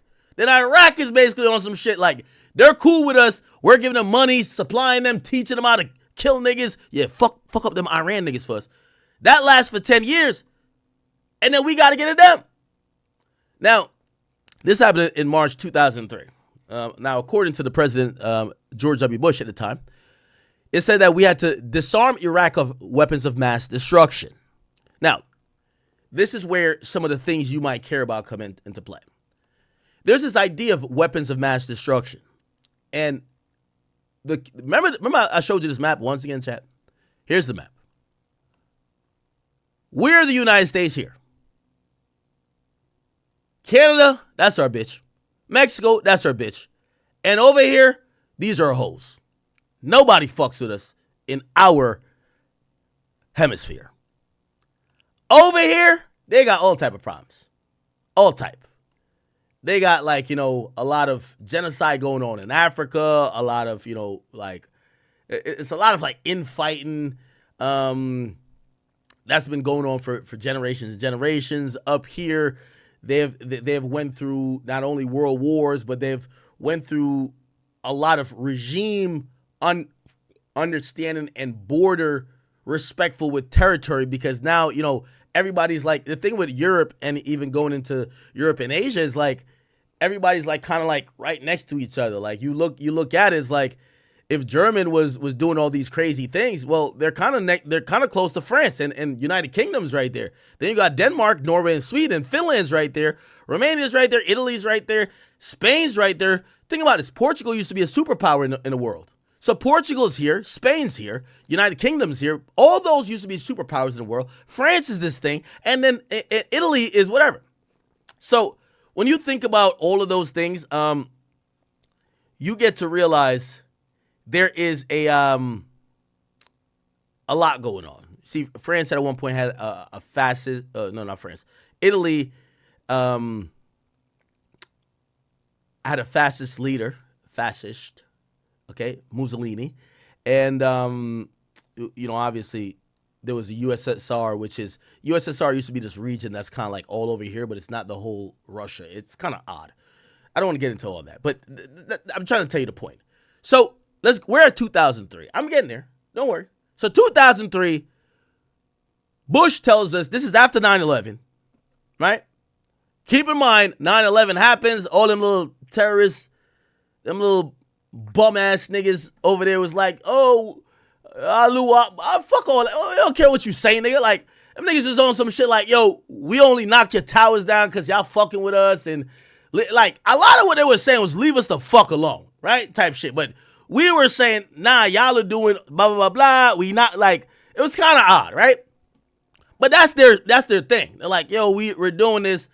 Like, we got to bring terror onto y'all for y'all to realize that what we're doing, we're fighting holy wars. So we keep hearing this thing about the holy war. All right, nigga. So once that happens, we the U.S., we're like, all right, y'all want belt? All right, fuck it. Belt it is. Who want belt first? Afghanistan. Belt. Caught him. Belt. Straight up. So we give Afghanistan belt. We're looking around. Who else want fucking belt? Nobody fucks with the United States. We're giving out belt as a motherfucking breakfast treat. Who else want belt?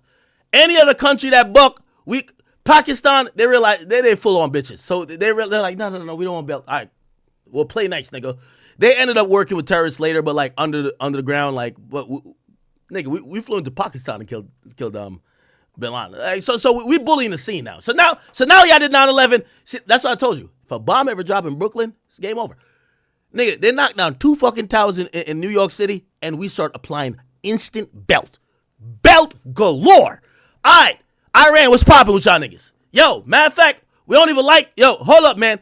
I think y'all supporting because what happens is these countries, remember I told you, they're driven by religion.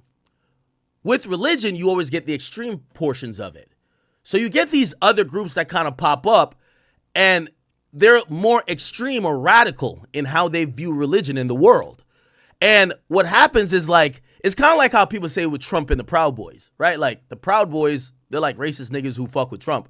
Trump ain't gonna say fuck the Proud Boys. He gonna look the other way until they go too far, right? Supposedly.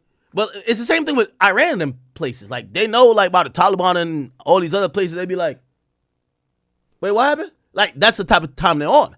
So the difficult part of what the U.S. had to deal with, we got to go into these countries and say, yo, are y'all supporting or looking the other way while these fucking terrorist regimes are cooking up and infiltrating maybe our nation because now we feel vulnerable? Bomb the fuck out of Afghanistan. Anybody who's not giving us real answers, we're getting that. So we get to Iran and we get to, Iran already knew what's up. So we've been looking at them like, yo, nigga, we can't wait to fuck y'all niggas up for real. Iraq, we basically start looking at, and the ironic part about it, we started to fund the president, Saddam Hussein, and all of their military stuff and train their fucking people. That's how this supposedly even Bin Laden gets trained, right? Like the idea behind this Bin Laden nigga. You know, Bin Laden was a bum ass nigga who real. We gotta call these niggas what they are. Like Bin Laden was like a bum ass nigga that supposedly got trained by the United States. Right? Let me see. When did Bin Laden get... Okay, well, they're saying it's a myth. But again, you're not going to see these things really come out, but the idea is that Bin Laden and them kind of got, some support. Just like you're not going to see with Elemental. Like, they got support previously. So now, when we support them, like, this is rule number 1 for America. If we giving you guns, we supporting you with your bullshit, it's for you to kill them other niggas. Like, bro, kill all them niggas you want.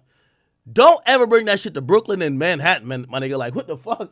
Yo, you can murder any of them niggas over there. You bring that shit over here, it's war. You feel me? So it's like, when they're doing all this Afghan shit, we don't give 2 fucks about what's going on in the Afghan. Nigga, like, good luck, nigga. Like, good luck. Peace out. We'll come through when y'all all dead and we'll grab y'all oil. Deuces. Straight up. That's how we taking it. So when these niggas is like a little bit, they're now advanced and they realize they got to strike at America because, you know, we the bullies. We start giving belt to ass. Afghanistan, you got to catch it. Pakistan catches it real quick too. Then we go to Iraq. Now, this is the interesting part about it, chat. While we have a good reason to be like, what's going on in Iraq?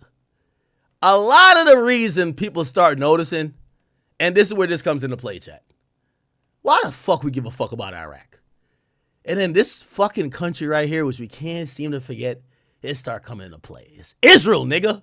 For whatever reason, because remember, we're applying belt. Low key, we should have gave the whole region belt. Everybody. Yo, listen, I'll come from Jamaica, so the teacher used to beat us. I don't know if y'all know about that. The teacher used to beat us. Like, ain't no, timeout. Oh, you get detention. The teacher take off his fucking belt. Hey, everybody line up. Put your hands out. Yo, everybody catch the belt. Straight up. So what we really should do is giving everybody in the region a belt, but we start selecting politicking. All right, well, okay, well, this person, fuck that. Anyway, the point is, Israel got some other shit going on in the region too.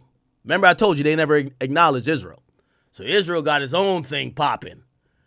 And at that point, Israel, remember we armed these niggas in Iraq.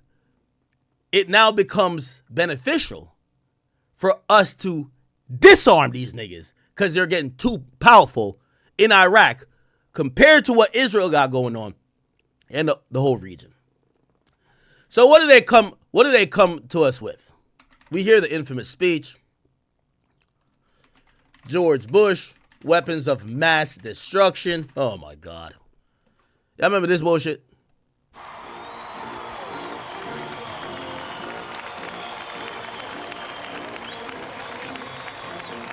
Listen to this shit. I take the threat very seriously. I take the fact that he develops weapons of mass destruction very seriously. I remember the fact that he has invaded 2 countries before. I know for a fact that he's poisoned his own people. He doesn't believe in the worth of each individual. He doesn't believe in public dissent. I look forward to a dialogue. There will be a consequence. We must anticipate problems before that come. And strong in the value might require This is Vince McMahon. What the fuck? preemptive action. Okay, so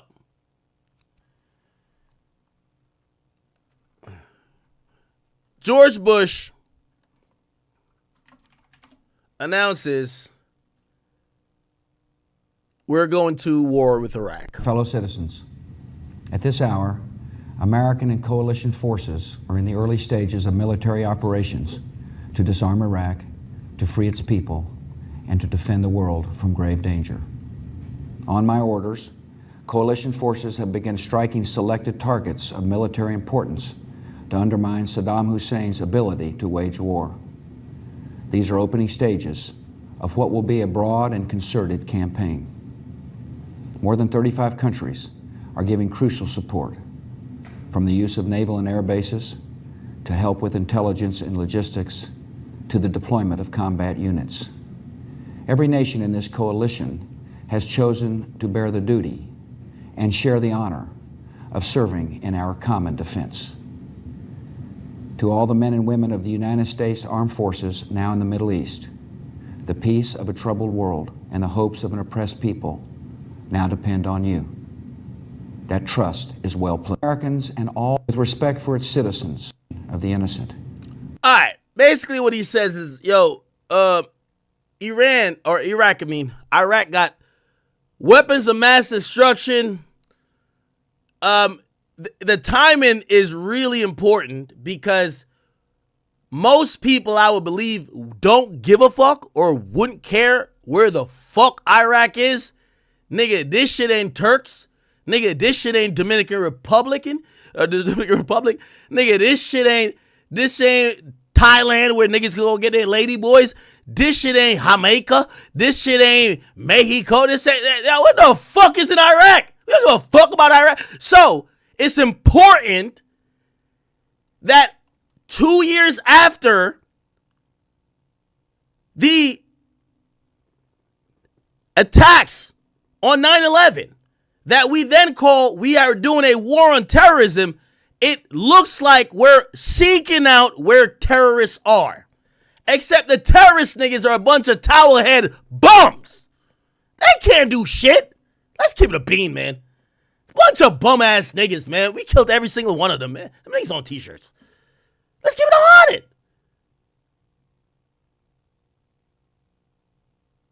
So now we start saying the terrorists are state-sponsored. They're state-sponsored, which means we get to make the governments of these countries that the terrorists might be in our ops. Oh, yeah.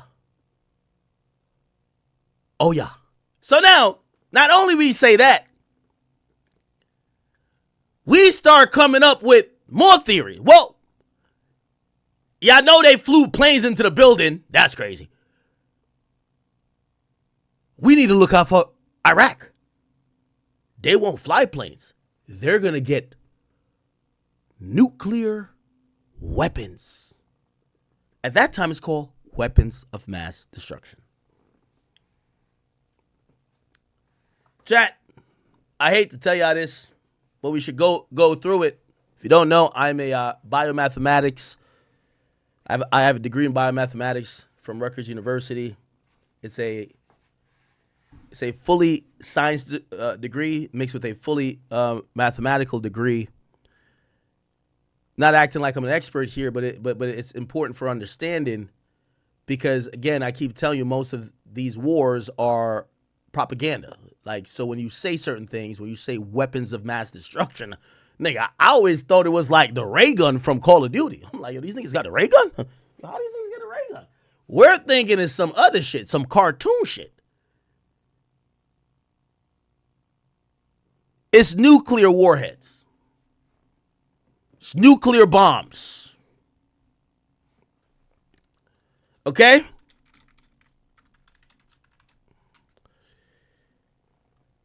To give you a short history and a lesson here that you guys could understand quickly, the reason why nukes are so not only prolific, but it's constantly the conversation.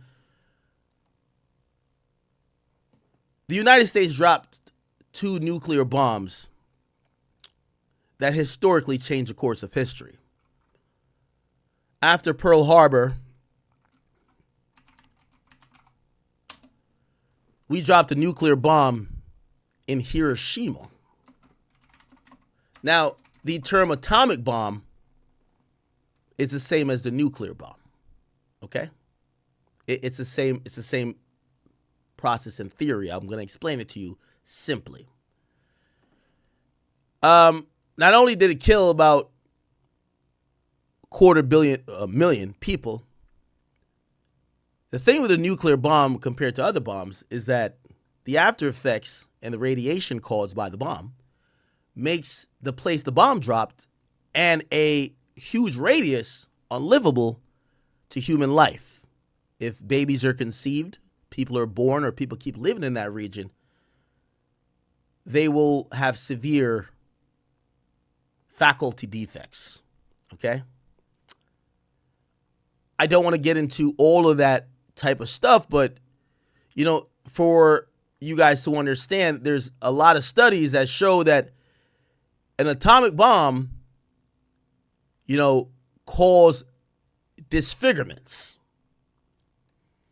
A bomb was dropped on Hiroshima and also on Nagasaki. Okay? The reason for these, it was prompted supposedly because of Pearl Harbor. Remember I told you they drop a bomb in Brooklyn? This world gonna look different. It's cool. Yo, We don't give a fuck about Tel Aviv and all these other places. Yo, they dropped one in Dubai. Who gives a fuck? Let one hit New York City and you see what popping out here, okay? So Japan did a military strike, a surprise one, on a naval base in Hawaii. Okay? Now, keep in mind, this is Hawaii, my nigga.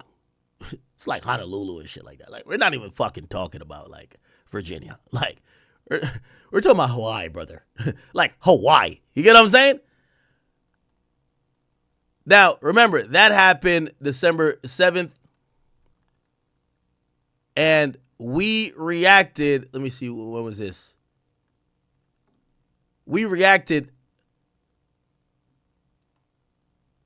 Well, let me not get too hump on the dates. Years later, on August 1945, nuclear bombs are a thing. They haven't been used really prolifically in modern war. Many missiles and many,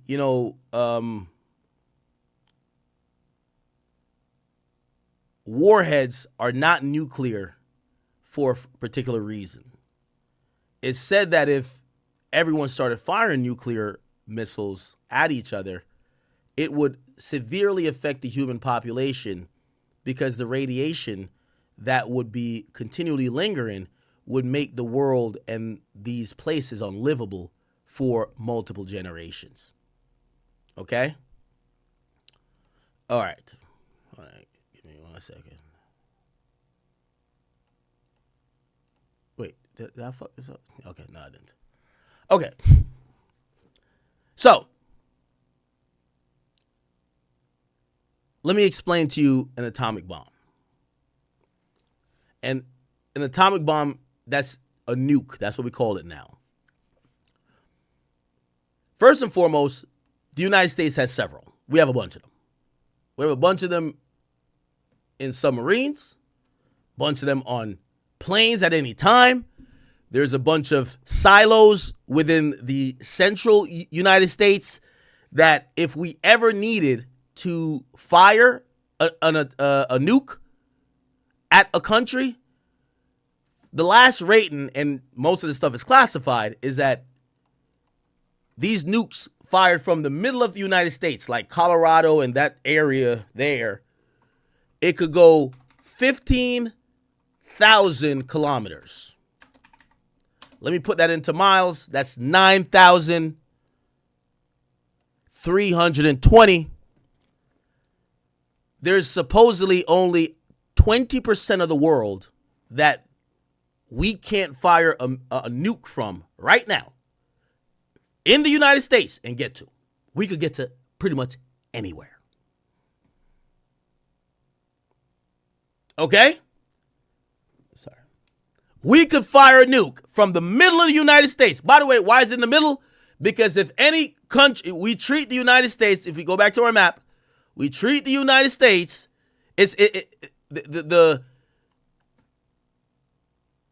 where our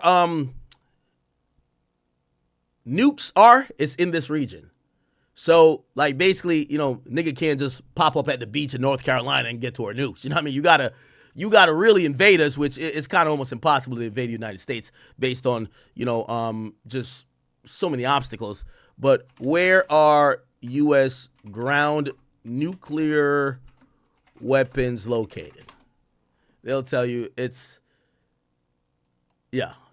located at these. Can you just tell me the states? What states have nuclear weapons? Okay, see, Montana, North Dakota, Wyoming, Washington, and Georgia. So right here, bang, Montana, Wyoming, right here. So I told you, like right here, we don't keep it on the coast, but right here. But they could fire a nuke from right here, 15,000 kilometers, 9,000 miles. If you don't know, from I'm just giving you a little bit of info. From New York to California is about 3,000 miles. So we could fire a fucking nuke from the United States to 3 United States away. So we fire one from here, we could get to Italy, Romania. We could even fire one and get to Iraq. We don't give a fuck, right? Now, obviously, the way how it works in the world, we're Dandada. We could have the nukes. You can't. Real nigga shit, right? Real nigga shit. Yo, we could have the nukes. You can't. No. Fuck no. Now, let me tell you this. The reason why we fucking dick slap so many of these countries around is because they don't have nukes. They don't even got nothing to threaten us with. Like, at the end of the day, we could threaten them. They can't threaten us. They don't got no nukes. We got them. We got them. You'll notice we'll invade every country. I'll tell you who we won't invade.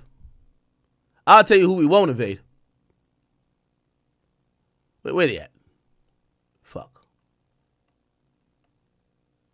I'll tell you who we won't invade. Like, we'll just Twitter beef with them. Where they at? Am I tripping? Hold up. I'm going to tell you who we won't invade. And by the way, other people have nukes too. But the people we bitch around don't got nukes. We can't bitch around nobody that got nukes. Like, because they're going to be like, nigga, you try to do this bullshit one more time. Nigga, oh my God. North Korea, man. This is it right here, man. North Korea, we've been talking crazy to them. They've been talking crazy to us. We ain't been there once, nigga. Yo, we've been like, yo, we'll fuck you up. They be like, yo, we got a red button. Trump be like, yo, we got a bigger button. We ain't going over there at all, nigga. Straight up. North Korea, they got bombs. They got nukes. We've tried to tell them, hey, disarm. Get rid of your nukes. They said, fuck you, no. You know what we do? All right, we're not doing business with you. And nobody we're cool with don't do business with them either. They got the red button. Only us. We're the only ones supposed to have it. Okay?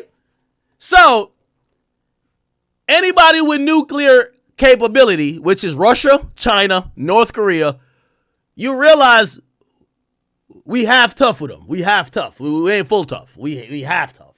Like half tough. Because you know what? At some point when a nigga say, nigga, fuck you. Nigga, fuck you. Nigga, suck my dick. Nigga, suck my dick. Nigga, fuck your mother. Nigga, fuck your mother. I'm about to bomb your shit. Nigga, I'm about to bomb your shit. I'm sending a nuke. Nigga, I'm sending one to... Oh, my bad. I wasn't familiar with your game. My bad. So really, when niggas don't got nukes, nigga, y'all pussy. We just gonna make sure you never get nukes. That's the point. We just make sure you never get nukes. So we are bullies. Like, our thing is, we can't let nobody get nukes but us. Nigga, look at this. How many nuclear weapons does the U.S. have? Nigga, we have 5,000 nuclear warheads, nigga. We over here stressing that somebody gets one. Chat, we got 5,000. We don't want them pussy niggas to get one. Just think about it. We got 5,000. Yo, let one of them say, all right, we'll get rid of our nukes if you get rid of yours. Shut up, pussy. You can't tell us shit. The fuck? Imagine Iraq says, all right, we'll get rid of our nukes if you get rid of yours, USA. Shut up, bitch. Shut up. You can't tell us nothing, nigga. We run shit around here, nigga. Now, let me continue. And I'm going to go to Iran quickly, but let me keep with Iraq.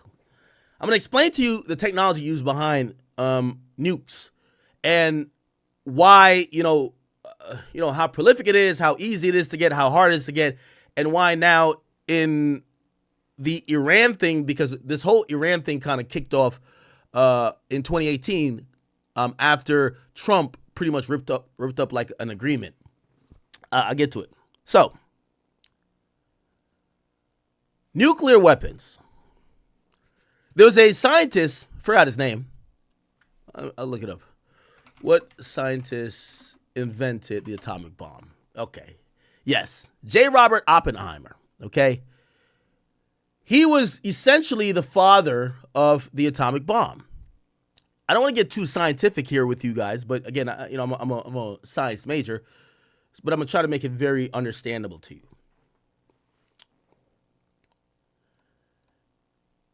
Let me see. What? I just want to make sure I was right. Okay, great. Okay, so cool. So,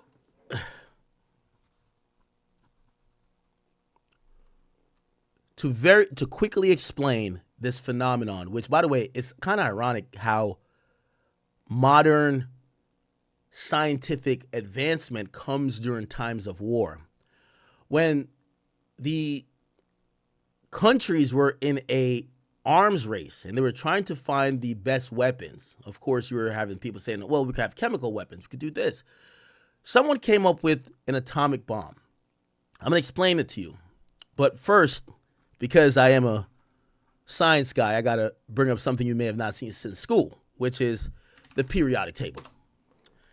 Now, the periodic table, okay?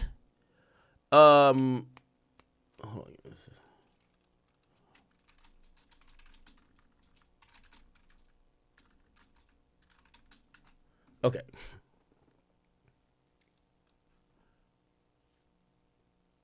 All right. So this is a periodic table. Again, y'all may have not seen this for a while. I'm going to explain to you so many things in one. Don't worry. I'm not going to make it too complicated. This is a periodic table. You guys don't have to care much about it, but the very concept is these are pure atoms, right? An atom is basically, as it would be depicted, it's not really that, like a circle of, the very essence of everything, gas, matter, liquid, anything, and solids, whatever. And the atoms that are on the periodic table, you would have to combine atoms to make things. Like, for example, when it comes to oxygen, right, that we breathe, it's two of these. So it's two oxygen, O2. It's two oxygens combined together, and that creates the gas that we breathe and we can live through, right? When it comes to water, it's H2O, which is, for example, two hydrogens mixed with a oxygen, and that's the liquid that we need to, drink and survive, right? Interesting. Not going to get too much into it. By the way, there's a lot more we could get into later on, even when, I don't know if you guys think about life on potential other planets. Some of this stuff is so fascinating. When you think about, like, say, a submarine actually creates water and air, which is so crazy. It creates water and air. It creates drinking water and air underwater. This is why they could stay. Like, you ever seen a submarine? It don't bring a water tank, and it don't bring air. They could create, so underwater, they could create water and air by fucking around with the electrons, not electrons, but with the atoms, and doing some processes. One is electrolysis, and the other one is, it's electrolysis to create both. But they take water, that's seawater, and they could separate that and create oxygen that becomes breathable. Then they could separate, it's already water, but they could do certain things to make the water, which is seawater, it's a little bit different composition, make that drinkable. So underwater, they could extract air out of water, which is fucking phenomenal, right? Okay. Yeah, I'm not trying to get too complicated, but I'm trying to, give y'all a little bit of some good shit. So not only that, which also we'll get to nuclear power because nuclear power runs submarines too. But at the very basis of what nukes are, initially it was a bomb. And the idea was, let's get one of these atoms, and I don't know if you've ever been in science class and you've seen like a reaction, like you put this compound and this compound and they fucking react. The idea was, if a bomb is supposed to be an explosion, how could we get the most violent explosion? Right? That's the idea behind any bomb. So one of the most violent explosion was tampering with these atoms And what became really important is it's listed as 92 on the periodic table. Let's find it. And 92 is here. It's called uranium. Okay? Now, uranium is a very important atom that they realize, number one, there is uranium that's a natural mineral in the Earth's core. So if you mine enough, you could get uranium. Okay? When you have pure uranium, you could undergo a process where, again, I'm not trying to get too complicated, and there's two types of it. You could get an isotope of it was 235, but whatever. Where you throw neutrons at it. And if you guys don't know, again, I'm giving a little bit of a chemistry lesson here too. An atom, whether it be hydrogen or uranium or oxygen, it's made up of three things. It has a core, it has a nucleus, right? That contains protons and neutrons. And then there's an orbit of electrons. Together, it's stable because the electrons, if there's 15 electrons, there's 15 protons. Protons are positive, electrons are negative. It makes this thing a stable thing. Usually, to create a reaction, you have to remove a proton or electron, usually electrons, because those are the things that's not in the nucleus, and you could trigger a reaction. I know, I feel like I'm like going too much like Rutgers with y'all, but that's pretty much how you create a reaction. What they realized with nuclear, a nuke or a bomb or atomic bomb, if you get uranium and you put them together and then trigger a bunch of sequential reactions by throwing or putting together a lot of neutrons there, what will end up happening is that essentially it will trigger a very wild but a extreme reaction that in terms of war is a bomb. It's one of the most extreme reactions. So once you get that, that becomes the core of how a nuclear bomb is made. Okay? Now, ironically, just to give y'all some context, these days people have taken that, and that's what I'm saying, good things come from war. The idea of a nuclear bomb or atomic bomb is what's powering these AI joints now, because people are creating nuclear reactors. So when you do a nuclear bomb, a nuke, you do all of these, like, it's a chain of reactions and it blows up and kills 250,000 people. But if you slow it down, because it's just energy, that's what it is. When these things happen, it's a release of energy. When the release is so quick, it's a bomb. When the release is really slow, you could actually table it and you could actually use it for electricity. Ironic, right? So essentially, the same technology or the same thing that's used for nuclear power plants is actually what people use for nuclear bombs. It's just used differently, right? And subsequently, even now, like, most of our submarines are ran through a nuclear reactor, which is going to slow down that reaction, that it doesn't turn to a bomb, but that it turns to heat, and that heat is then electricity. Okay? I feel like a teacher now. I kind of am. All right. Which ironically, people still have had fear. There's Chernobyl. That was a nuclear reactor that actually melted down, and it did a lot of shit, killed a lot of people actually, but whatever. People are a little bit better with the technology, and anyway, that's how nukes are used. So we now have nuclear power plants, but the idea of nukes still use the same formula, which is use uranium and put it in a way that you could have a reaction if you want to make a bomb really quickly, if you want to power millions of houses really slowly, and that's how powerful it is. Why did I give you that lesson? Because for me to give you that lesson, it's for me to try to help you understand and explain a little bit away from the propaganda that the government is giving us. Even back then in 2003. And yes, I was just like you, where I'm like, well, they said weapons of mass destruction. But if you understand that for you to get a nuke, you need this actual rare mineral, right? You need uranium. And you need it to be pure. Very pure. Actually, the purity factor is 90%. It's not easy to get. It has to be mined for whatever. There's a lot of moving parts. And it's just not the uranium. There's a whole thing for a nuclear bomb. Why am I saying that? I'm saying that because it kind of seems unreasonable, or it doesn't seem feasible that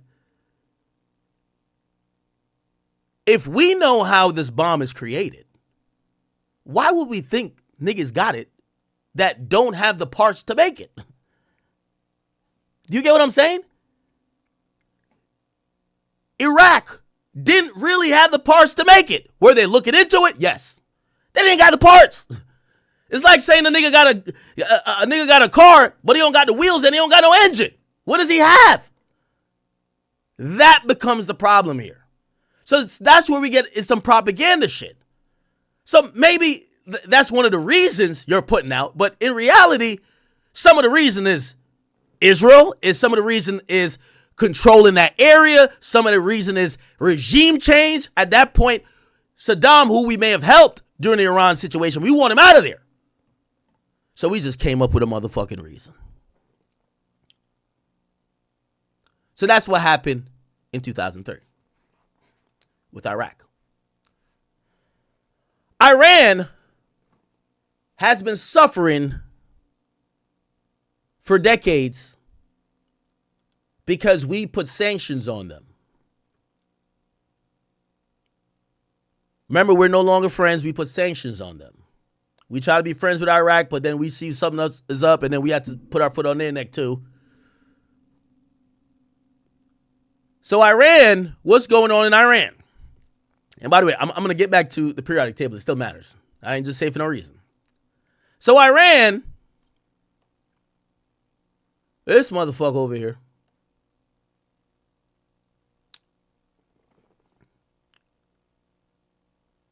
Iran is suffering. They can't do business. They got oil. They can't sell it to many people. We have sanctions on them. If anybody does business with them, we beefing with you. All of our friends don't fuck with them. All of our friends can't send them things they need. There's no trade. It's important and it's powerful when we're the big fish in a pond. If we say don't do business with A, whether buy from them or sell to them, our sanctions become crippling over time. The people are going to learn, hey, you can't get cars, you can't get this, you can't get these parts, you can't get that. This is going to cost a lot because you got to get it from one place that's down to sell it. You can't really, our sanctions become crippling.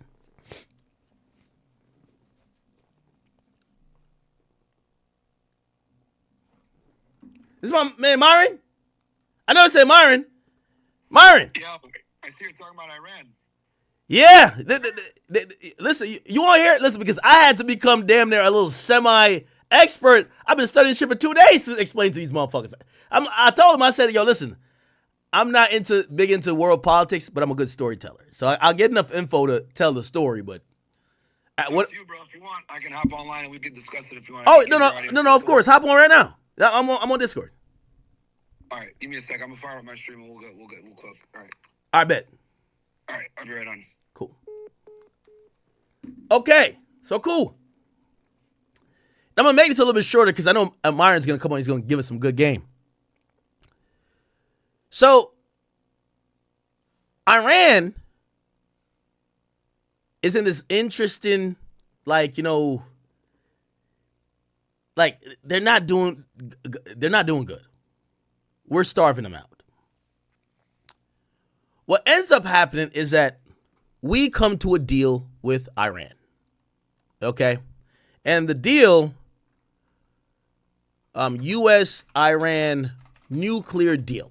The deal is called the JCPOA. It's called the Joint Comprehensive Plan of Action. And the agreement was finalized in 2015. So keep in mind, like, they're going through it, right? We're done with Iraq, but they're still going through it. And they come to a deal with us in 2015. And they said that, hey, listen, under this agreement, we aren't going to build nukes. We're not even going to try to have a nuclear program, okay? We're not going to get like some fuel grade stuff that would be considered like in the nuclear realm. We're going to just stick to some other shit over there, right? For that, okay, so and basically they said they won't get to a certain level of uranium enrichment, okay? Now, I got to explain it to you because it's going to matter later. One of the reasons we got mad at them again recently, it was reported that they were at 60% uranium enrichment. It requires them to be like 90%. So when they're at 90%, they could make a nuke. But they were at 60%, but when you're at 60%, it could take a couple of months for you to consolidate and like kind of get the rawness out of it and turn that into 90%. But they recently they have gotten some nuke shit going on. But they didn't make a nuke, or they weren't even close to doing it supposedly yet. But that's another story. Anyway, here's the point. So in 2015, we come to a deal with Iran. We're no longer friends, but we could come to a deal. We're going to like lift all of our sanctions and they're not going to get no nukes. This is 2015. Okay? Now what happens in 2018, Trump withdraws from the deal. He said it was a horrible one-sided deal and it failed to protect U.S. national security. He initiated by the reimposition with heavy economic sanctions. So he says, cancel the deal. We're back giving y'all sanctions. The country was starting to bounce back because they could do business again. But Trump declared that the U.S. would cease participation and impose more sanctions. Okay, he says it was defective at the core, saying that there was sunset clauses, which means that over time they could go back to doing the same shit. There was lack of restrictions on maybe the ballistic missile program, which is different from nuclear, but ballistic missile programs is what they would be doing a lot. Keep in mind, they want to have an arsenal for their own enemies, and when we think about their own enemies, who's going to be their enemies in that region? Potentially Israel. Because ballistic missiles, like we could look at the range for ballistic missiles. How far usually can ballistic missiles travel? Yeah, 62. Like again, it could go, let's say 6,000 miles, right? That'll be ballistic missiles could hit Israel, right? None of that could hit the United States. We all the way over here. We're good. So really, ballistic missiles shouldn't concern us, to keep it real. It shouldn't. Ballistic missiles should not concern us. But we still give a fuck. It's a little odd, but whatever, cool. Right? Remember, we have guaranteed they got no missiles that could hit over here. But we still on their head top. Anyway. Okay. Yeah. Now, a lot of people felt like Iran did not violate this whole thing. Like, they didn't violate the agreement. And they felt like Trump was being a little bit of a bully, right? And some other people felt like, now you're doing this for Israel, my nigga. Like, yo, bro, stop it. Like, cut it out. Like, you're doing this. You made this deal that was supposedly your sanctions against them, that they don't fuck you up possibly with nukes when you got 5,000, they only got one. Okay, cool. They said they'll stop trying to develop their one. And y'all have a deal that you're now allowing people to work with them, but then you come back in saying, oh, they're violating the deal with ballistic missiles. Ballistic missiles aren't really even threats to y'all. Then people are like, no, you're just doing it for Israel because they're in the region, right? Israel. Cool. All right. that happens, and then you know, obviously there's some other interregional stuff. I'll leave that for Myron to come on and explain. But there was news and a lot of like conversation in the last year or two that Iran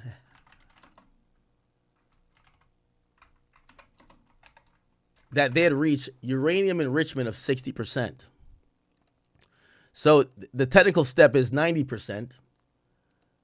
But as early as 2026, what Iran started doing, because even the deal was broken, they still was trying to be like, hey, we're still not violating even though you pulled from the deal. So basically in the deal, they weren't not allowed to have uranium enriched at all.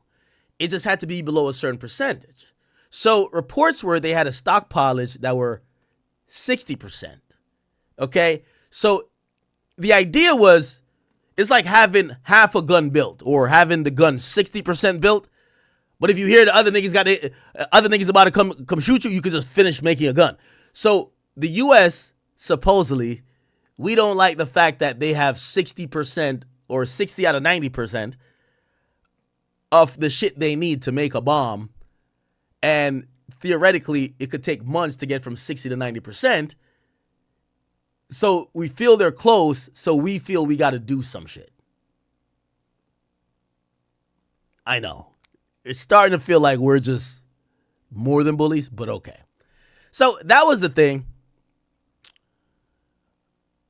Our relationship got a little bit worse when apparently one of their generals, a nigga named Soleimani or some bullshit, he was an Iranian military officer. What he did was, number one, he's been doing a whole bunch of stuff around the region, Hezbollah, all type of bullshit, you know, Syria, But importantly,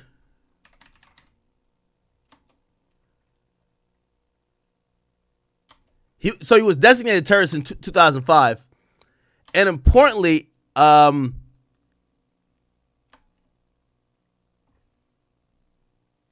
he did something that affected the United States. I can't remember what it was, or I think he had bombed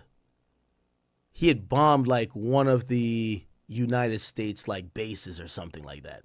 Anyway, the point is this: Trump wasn't having that shit, nigga, and killed him like a fucking dog. Okay? So, you know, this sounds crazy, but like this is some real shit. The dude went to like some meeting and like he was in like some fucking army convoy or whatever. He went to some meeting like in the city, I think in Tehran. And when he was leaving, supposedly they had spotted a drone in the area.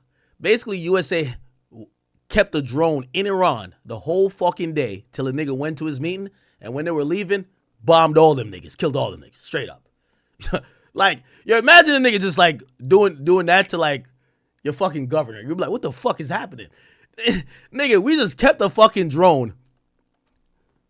We just kept the drone in the area, nigga, and killed that nigga, bro. Just murdered him.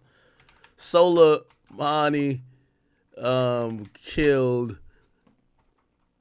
Look, how was he assassinated? Look at this shit. According to the FBI, 501 started its engine down the runway. Okay, we don't need to hear this. This is look. Presented itself. Okay, listen.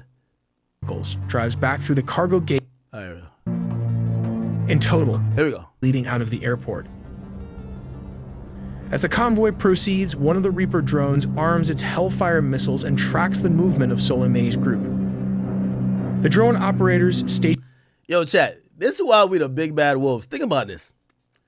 How you the leader of the fucking armed forces in that fucking country, and we got a drone tracking you, nigga? Like, how you that lit, nigga? You can't. Yo, bro, it's like, imagine you work for Apple and their head of security gets his iPhone hacked. Like, come on, bruv. Yo, how are you the military head and you getting tracked by drones, gang? So, yo, come on, look. In Nevada await the final order to strike. Yo, The vehicles are about... You know what the funny part about this? There's a nigga playing the PlayStation in Nevada that killed him. Wee. Yo, a nigga, he playing Claw. That's a nigga, the nigga who clapped him is playing the drone like eternity away. You see why these other countries don't want to fuck with us? About to merge onto the highway leading toward downtown Baghdad when the command... How you the fucking general and we follow you with a fucking airplane and you don't be like, what the fuck is that up there? Yo, ayo, what is that? What is that shit? Is given. We followed the nigga to his meeting. We escorted him straight up. Reaper drone fires 3 Hellfire missiles, 2 targeting the lead vehicle, which carries Soleimani and al-Mohandes, and 1 aimed at the following SUV. At 12:40 a.m., the missiles hit their targets with deadly precision, obliterating both vehicles and eliminating all of the occupants. In total, 10 people are lost their lives in the strike, including Soleimani, al-Mohandes, and 5 members of Iran's elite Revolutionary Guard. Following the successful strike, the drones immediately exit the airspace and their surveillance duties are taken over by 3 F-18 Super Hornets. Although the air traffic control tower requests that the fighter jets also leave the area, 1 Super Hornet remains on station to dock.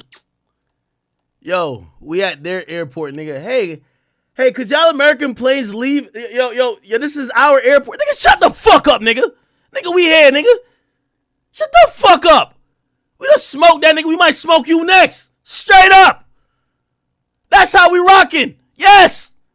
Nigga, we just, hey, request for y'all to leave our airspace. Nigga, eat a dick. Which carries Soleimani and al-Mohandes, and 1 aim... Clapped him. Including... Clapped him.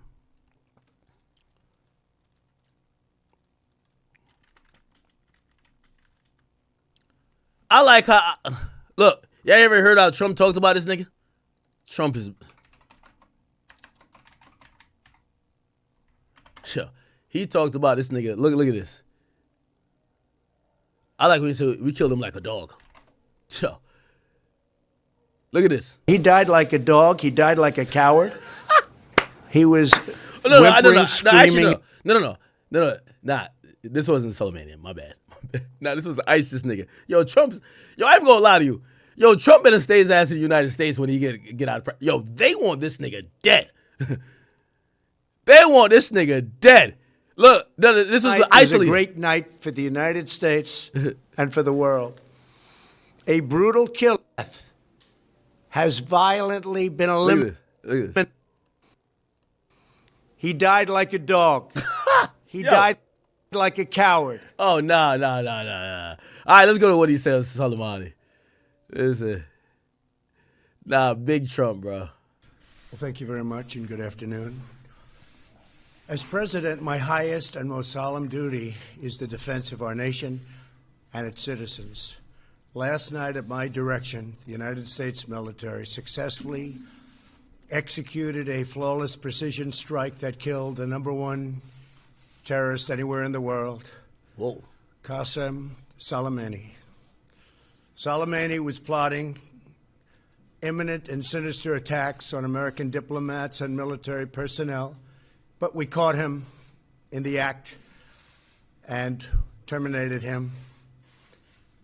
Under my leadership, America's policy is unambiguous to terrorists who harm or intend to harm any American. We will find you. We will eliminate you. We will always protect our diplomats, service members, all Americans, and our allies. For years, the Islamic Revolutionary Guard Corps, and today we remember and honor the victims to start a war. I have deep respect for the Iranian people. They are threatened. We have all... All right, now I like when he clown these niggas. I ain't gonna lie to you, bro. I nigga say he died like a dog, man. Straight up. Like, okay, anyway. Oh, you say he was a monster? Oh, I like that. Designated by President Obama. That was his much roadside bombs and all of an attack based on what they did. We weren't the Fed. And my people, and we have a whole group of people, and as you see, they brought a lot of great representatives. That was what I... Nah, Trump's a straight gangster, man. I fuck with him. Now, granted, I know some of y'all, because y'all like your act, call my... Yo, I ain't gonna lie to you. I think Trump doing this shit for Israel. Straight up. I don't like it. But I'm American, gang. Like, what do you want me to do? Like, go switch sides? What the fuck? Nigga, we the winning team. Like, I don't like this shit. Yo, like, low key, yo, we violating Iran right now, and it's straight for Israel. Like, bruv, I'm gonna keep it a bean. Like, this whole thing, oh, they had nukes. Man, stop it. We doing it for Israel. I don't like it. You shouldn't like it. But Israel runs the country. Like, Israel runs us. Like, you feel me? We can't do nothing. Like, that's it. So, you know what I mean? Fuck it. Like, bro, what do you want me to do? Like, go protest? What the fuck? Like, nigga, I'm with the winning team. Fuck all that shit. But I'll say that. Israel, 100%. We bombed them niggas for them. Now, here's the thing. Oh, okay. So, that's why we murdered that nigga. The Suleiman, no. So that's why we murdered their supreme leader. So remember, it's not only killing them. Like, we gangster. We could kill anybody in these little countries whenever we want. We want to kill them and make it seem like the people are picking their new leader. That's how a coup works. You can't force a regime in. Otherwise, you're going to have to do it via the military, and that actually becomes a military occupation. So you got to do it and kind of make them feel like they're doing it, right? So essentially what we doing, Trump is using certain words like, yo, take back your country. Why? Recently, there's been a lot of protest. So we did wait till a good time. So it has been really tumultuous for that leader, okay? So we didn't wait for a good time, but I still think Israel picked the time, and I am going to cap with you because it feels like it's helping them out the most. We're trying to have them establish a new leader, and of course, the new leader they pick gonna be our bitch. Straight up. Yo, Iran, y'all ain't never gonna rule yourself. We run y'all niggas. Fuck out of here. Let's keep it 100, man. Yo, we don't want no Iran running itself. Yo, Iran, like, yo, y'all dumbass niggas. We run y'all niggas. Facts. Iran, Iraq, all y'all niggas, we run y'all shit. Y'all keep acting up. Regime change. Act up again. Regime change. Act up. Man, change this shit. That's how we get down. I'm being honest. If the government can't listen to us and be on their hands and knees to suck our cock, we don't want them. We run shit over there. Fuck what y'all niggas got going on. That's what it is. We don't kidnap a nigga. You know what they were saying? Man, it's easy for y'all to do that shit over there in Venezuela. Man, them niggas only got machetes. They don't got nothing. Man, y'all could do whatever in Mexico. Y'all can't come over here with this. Nigga, what? All right, kill that nigga right now. Nigga, you see how they killed that? They killed us. Look, how U.S. troops killed the supreme leader of Iran. Nigga, we dropped 16 bombs on the nigga, bro. Nigga, y'all gotta see this shit. We dropped 16 bombs. Like, how the fuck? If y'all knew, like, you know what I be thinking? If y'all knew we could drop 16 fucking bombs on y'all, why the fuck y'all even play? Chance for generations. For many years, you have asked for America's help, but you never got it. No president was willing to do what I am willing to do tonight. Oh, shit. Now you have a president who is giving you what you want. So let's see how you respond. President Donald Trump's message to the Iranian people today after joint U.S.-Israeli airstrikes on the country overnight. These new images released today from the Pentagon show the Trump administration in the Situation Room during Operation Epic Fury. Iranian state media is saying over 200 people were killed in the strikes today. Thanks for joining us here on this busy Saturday evening. I'm Alex Dieterer. The president and multiple Israeli... Yo, let me tell you this. Trump and them, they demons, bro. Supposedly, they start bombing Iran, and these you know if something happened in the United States, they put all the leaders like in some bunker down below the ground. Like, they get them the fuck out. Like, you can't capture them niggas, right? Yo, we start bombing Iran, them stupid ass niggas went to link up to have a meeting. Y'all what the nigga, we been you about the meeting, nigga. We bombed the meeting too. The fuck? Get him out of there. Everybody, straight up. Official. Myron grabbing a monster, man. He grabbed a monster. He finna come on. So supposedly we start bombing the country. All of these dummies link up and we just bomb them and kill them too. I ain't gonna lie, treacherous. By the way, again, it's not like I like war and murder, but I just gotta let you know I'm Team USA. I'm sorry. Y'all not gonna get me. You know, there's some people who are born here or who are American citizens like, oh man, fuck America. I'm like, yeah, all right, nigga. Yeah, okay. Nigga, I want to be on the side where bombs never drop, but we drop them. I'm sorry. I don't like that Trump's doing it. I'll denounce it. Trump, please stop. We should stop being Israel bitches. I don't like it, but I'm glad I'm on this team. I ain't gonna lie to you, bro. I'm glad I'm on this team. Yo, we up by 80? I'm glad I'm on this team. I ain't gonna lie to you. I ain't gonna lie. Trump, please stop listening to Israel. But you know what? I'm glad I'm on the team still. I don't care. I'm sorry. Officials say Iran's supreme leader, Ayatollah Ali Khamenei. Oh, here we go. Myron, what up? I'm here. I think I'm in your Discord right now. Oh, okay. All right. I'm gonna just call you.